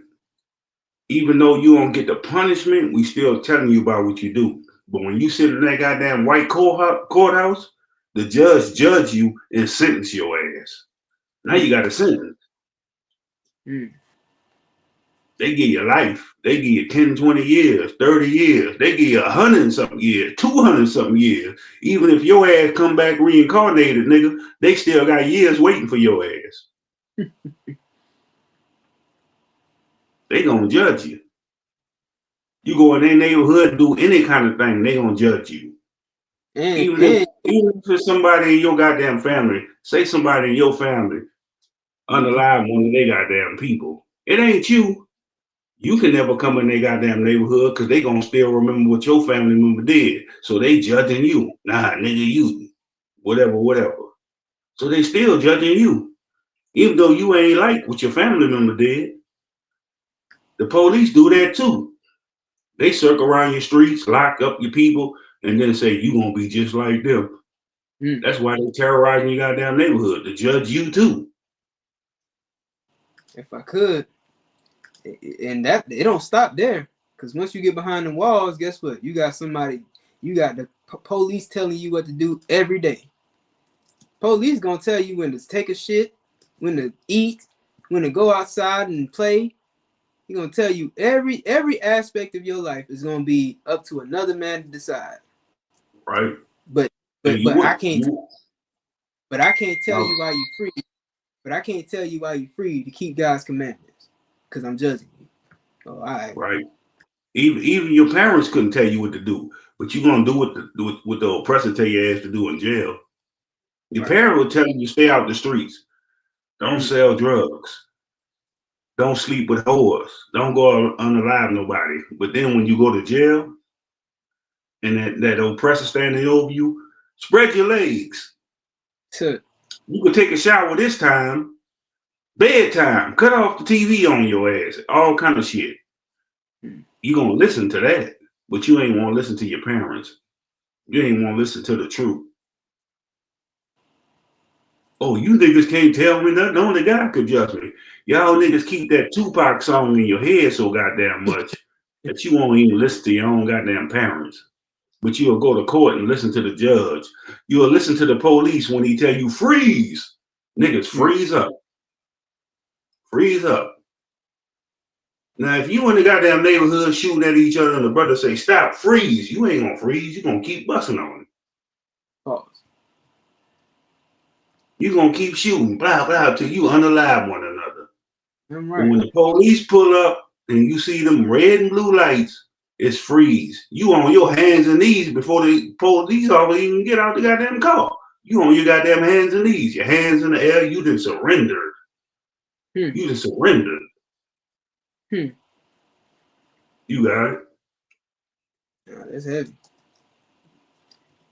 The point of the matter is, nigga, you gonna be somebody's bitch unless you you either gonna be a man and stand with the Most High, or you gonna be somebody's bitch. Cause either way, whether you one of the prison mates bitches or you the cops bitch, you gonna be somebody's bitch up in there. You know what I mean? And that's not the life we want for you. Now, are there brothers inside those walls who ain't no bitches? Hell yeah. And a lot of them, a majority of them, in the UPK. Right. You understand? Found the Most High and said, you know what? I'm not going to let this be my defining moment. I'm not going to let me being in this prison cell in this yard be my defining moment. I'm going to build myself and build this sanctuary behind these walls. Them niggas rather go to jail. They rather go to jail and get raped by another man that look like them and make them a bitch. I mean, you could have been out living life. Sir, if I may, as well, that's why it's very important, man, that y'all get in contact with the ISUPK prison department, man. You understand? If you got loved ones behind those walls, if you behind the walls and you listening to this podcast, man, call the ISUPK. Get in class. You understand? Get in those classes and hell, raise up the yard, man. Get them brothers. It's a lot of brothers in them prisons that are there on false pretenses. You know what I'm saying? I'm not saying all of them are. Plenty are guilty. They know what they did. They did what they did. And now this can be your opportunity to save them brothers' lives. This could be your opportunity to save your life. Get in class, man. You know what I mean? In this fold. Let's get this key. You see what's going on. You ain't missing nothing behind the walls. You ain't missing nothing. This place is going to hell in a handbasket. You understand? So you ain't missing nothing. Raise up them brothers in that yard, man. Right.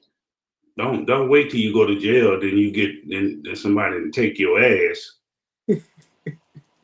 Don't wait to go to jail to want to be an ass taker. Just don't do it, brother. Just ain't no man should be penetrating no other man. Brother, you got your hand every day. You got your 5 fingers. Why do you want to go to jail and take a man ass, but you was thugged out on the streets? Come on, man. Don't follow a goddamn oppressor and then turn into, I want to be a homosexual now. You gonna go to jail, now you want to take ass. You know, I heard about that teardrop that they do.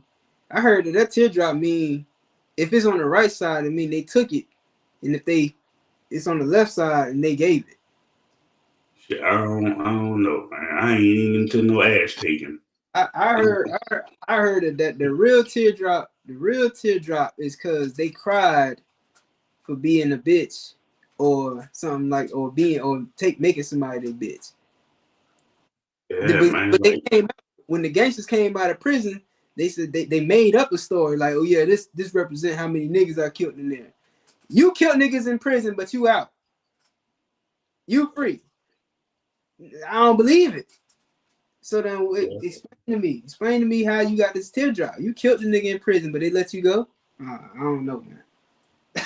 Ain't no way you should be no grown ass man your whole life on the streets banging and selling drugs and all this unaliving, having hundreds of women, then you go to jail, now you want man ass. Come on, man. And you can get conjugal visits. Like, how's a female come up in there? You know what I'm saying?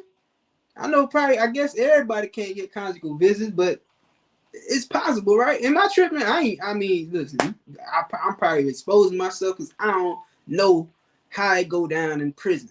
Shit, most time I spend in any jail is about 2 days. I'm gonna just tell you. So I don't really know how it go down in prison, but I hear a lot about these conjugal visits. And I'm thinking, man, in my head, if I get conjugal visits, I'm getting me a woman to come up in this prison so we can do something. I don't know. I don't know nothing about it. Somebody tell me. How you gonna sit in jail and prey on another nigga? That's crazy. I'm gonna prey on this nigga because he weak and so. You know how many saw weak niggas in the streets that ain't about the life that they say they about, or trying to emulate and be tough and gangster? You gonna take their ass because they not?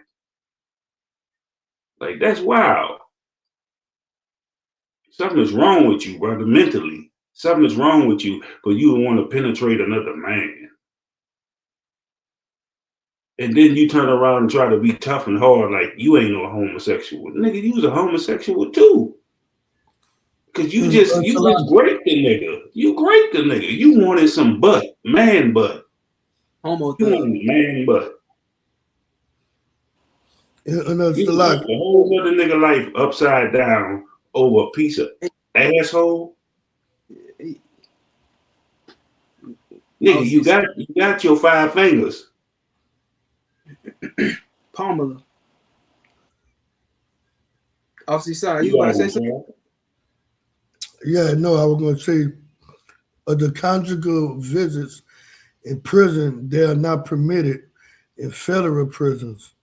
And only 4 U.S. states currently allow some form of private family visit for eligible inmates: California, Connecticut, New York, and Washington, which is something Esau show how much of a fornicator he is. Because he'll put a brother in there for so much of years, but don't even want him to be able to get conjugal visit with his Yeah, exactly. Because he really want to promote that. Exactly. That's what he try to promote. You know what I'm saying? That's how much of a devil he is. Right. Yeah, because Esau don't want him to see his woman. Esau want him to turn another nigga out. You know what? I can't see my woman. I'm about to get some man ass. Yeah. What the fuck? Like it should be part of. It should be now. Okay, maybe. Nah, I don't even want to give him that pass. Like you got a man in prison for years.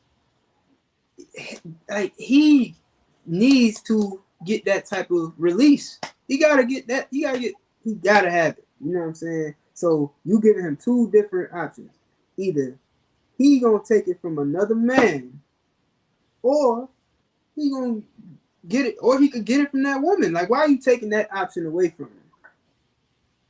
And the man do not. Hey, listen, I hear what you're saying, other one, but a man do not want to use his hand for 5-10 years. You don't want to do that. So why are you taking away the man's option to have those private visits with his wife? It's not like it's gonna happen often. And I think the other thing that it highlights is they really just want to eradicate our race. They don't want us to have sex because we can't have babies if we have sex. You can have sex with the other men in the prison. You know, that's happening, but they don't want you to. Oh, no. You can't do the nasty with your woman. Right. Why? Because also, it should be a lesson. It should be a lesson too. To stay your ass up out of jail, nigga. That's right. That's the don't go unaliving and selling crack all day in your goddamn neighborhood, and then you can turn around. You got 90 years to life. You got 50 years for selling crack. Stop doing it. Yeah. That's a fact. That's the ultimate fact. Shit, if you never go to prison, you never got to experience it. My dad went to prison, right? You know what I'm saying? My dad, made some bad decisions in his life. And he told me and my little brother, I made all the bad decisions for y'all, so y'all ain't got to ever make these decisions yourselves. You know what I'm saying? Learn from my consequences. That's what he told him when we go to visit. That's damn that he told us that every time we visit him. You see where I'm at? I don't ever want to see you in here. And that stuck with me. You feel me? Now, of course, I still did some shit because when you a kid, you gonna learn on your own. And so I did learn some shit on my own, but it didn't take me long to realize, okay, this ain't what I want to do. You know what I mean? And thank the Lord, I found the truth soon after, you know what I'm saying, my first encounter with like being locked up. You know what I'm saying? Like I done got into some shit where I was arrested for trespassing when I was a kid and shit, but you know that juvenile shit, that shit go away. But when I became an adult and then they tried to put me in the fucking state penitentiary and shit, I'm like, hey, no, nah, I ain't doing this. You know what I'm saying? So I mean, I'm thankful to have a father who, I mean, even though realistically, fathers, y'all gotta be the example. Y'all gotta live the example y'all want y'all kids to be. You can't go to jail and suffer all these things, smoking weed and getting drunk and driving and all those things. You can't be that man and then also tell your children not to do it. You're a hypocrite. You make yourself that's the same thing. That's the same thing with the fake holidays, man. That's the same thing with Christmas. They tell their kids, "Oh, it's not for me. I'm just doing it for the kids." Yeah. And then you get mad when you don't get a gift. Right. Then you blow up when you don't get a gift. You being a goddamn hypocrite. You lie to your kids when you tell them, "Hey, don't lie to me," but you lie to them and say Santa Claus came down the chimney. Negroes, most Negroes don't have a goddamn chimney. So what you tell them then? Santa Claus broke in the front door. Like, what the hell is you talking about? You're still lying to your goddamn child when you tell them, "Hey, Santa Claus left you these presents." That's why they always gonna worship the oppressor. They gonna think the oppressors don't. You know what? The oppressor better than mama and daddy. Look at all the gifts the oppressor got me. An Xbox. I've been asking mama for the whole year. Mom, can you give me an Xbox? Nah, nigga, go sit your ass down. And then one day of the year, he get the Xbox. He gonna look at the oppressor like the oppressor, the one gave me the Xbox and saved me. The oppressor, the one that bought me clothes. When your mama or daddy sat there all year busting their ass to get it for you, and they too coward enough to say, "I got this for you," they get a credit to the goddamn white man. That's the crazy part. But you tell your kids, don't lie. Don't you ever lie to me. And you turn around and lie to your kids. A rabbit came laid eggs. That's crazy. Yeah.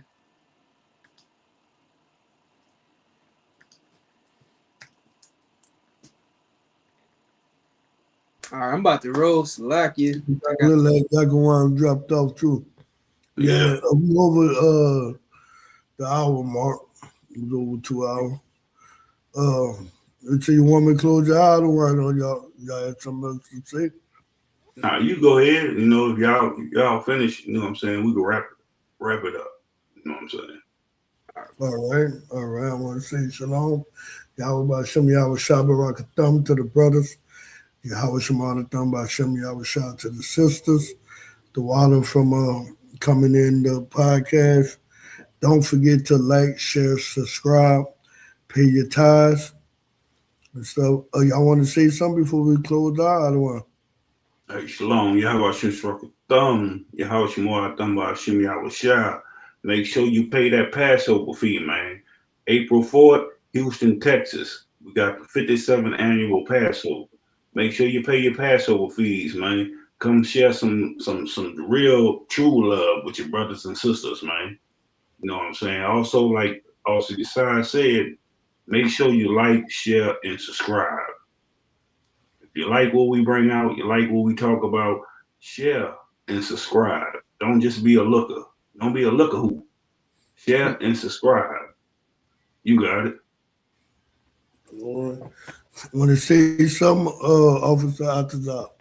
Yeah, the same thing y'all brothers said. You know what I'm saying? Also, you know, we can't do this without y'all support. You know what I mean? So liking and sharing and subscribe definitely helps.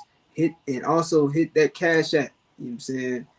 Make a donation to these priests and officers, man, who, you know, put in tireless work, bring you content You know what I'm saying? Hopping on these podcasts to keep you in the loop. You know what I'm saying? Of course, we can't rely on Esau to tell us the truth. You know they ain't telling us the truth about what's going on in Venezuela. You know what I mean? They're making it about this dude Menudo, and you know whatever his name is, and how he's such a bad guy. They don't give a damn about bad guys. Look at who's in the office. Look who's in the house. So you know it's not about that. It's about something other than that, which is the oil. But the point is they're not gonna tell you the truth, man. You only gonna get the truth from the home of the truth, ISUPK. So y'all support. You understand? Hit that cash app. It's like it too, man. I just want to say, man, y'all give a shout out to the chat, man, because the chat be with us, holding on strong. We appreciate everybody that be in the chat, everybody that subscribe, share. You know what I'm saying? Damn right, absolutely. Matter of fact, let's run through them. Who all in here with us? We got UPK, Izara. You know, she been rocking with us. You know, Nazama Nah, steady on the live. Who else we got? I can't really see all of them. I'm on my phone. Oh, hold on. Let me run them down. I'm going to highlight them. Let me highlight them. So we have Nazam.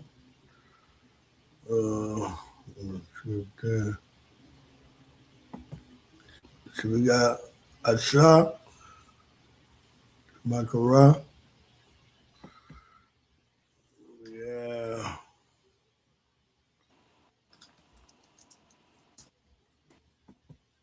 I don't know who that was. Slime Ball.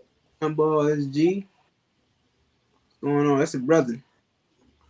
Oh, all right. Slime Ball. So we got my real, my ya. Hey, what's going on, sis? So we got my other real, Rakah. Most High Christ, sis. What's up with you? And we still got, I was about to let Officer Picard speak. He checked in too, but he on that, Officer Picard. We got Trooper Gabor Yala. That's my son. Damn right. Mighty.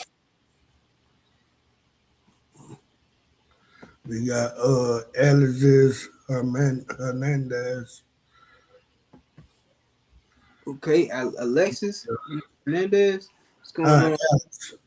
Alex? Oh, yeah, David.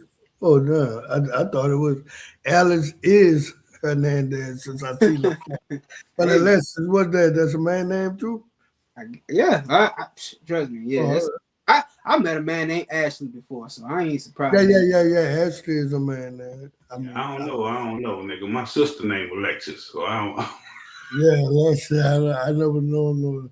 But Ashley, like you say, I do know that. Yeah. We got 211, Deshaun. Yeah, what's going on? You say that's right. UPK, Azara. Shalom, sis. I'm right, man. So y'all trying to be a part of this troop, man. Make sure y'all get in contact with the school, ISUPK, Louisiana. You know what I'm saying? Don't just, like I say, don't just sit on the sidelines and be somebody just like what you hear. Come be a part of it. You know what I'm saying? Right. You wanted to say something, Officer Picard? No, I ain't want to say no, man, but shalom, Lord Christ, and y'all just stay tuned, man. You know what I'm saying? Lock in. Shalom, Lord Christ. Yeah. All right, y'all. Y'all. All right, so with that, we're going to say shalom, Yahweh Bashem, Yahweh Rakatan to the brothers, Yahweh Shemal Latham Bashem, Yahweh Shah to the sister. Kwam Yashalom. Kwam Yashalom.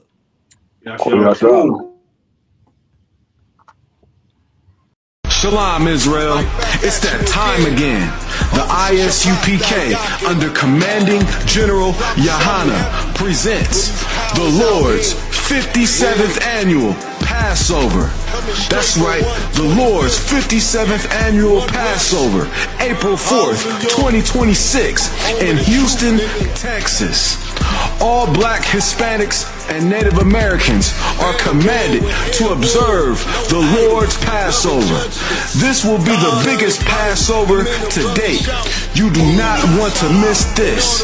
Fresh lamb, fresh wine, and bitter herbs as commanded by the Most High. Only $200 per person, ages 17 and up. The biggest event of the year. There is only one Passover, and it's under Commanding General Yohana. See you there, Israel. Shalom. Nobody else there to compare to. Train for war, men of war, and war like apparel. Prefer our leaders, can't get between us. Watch where you stepping.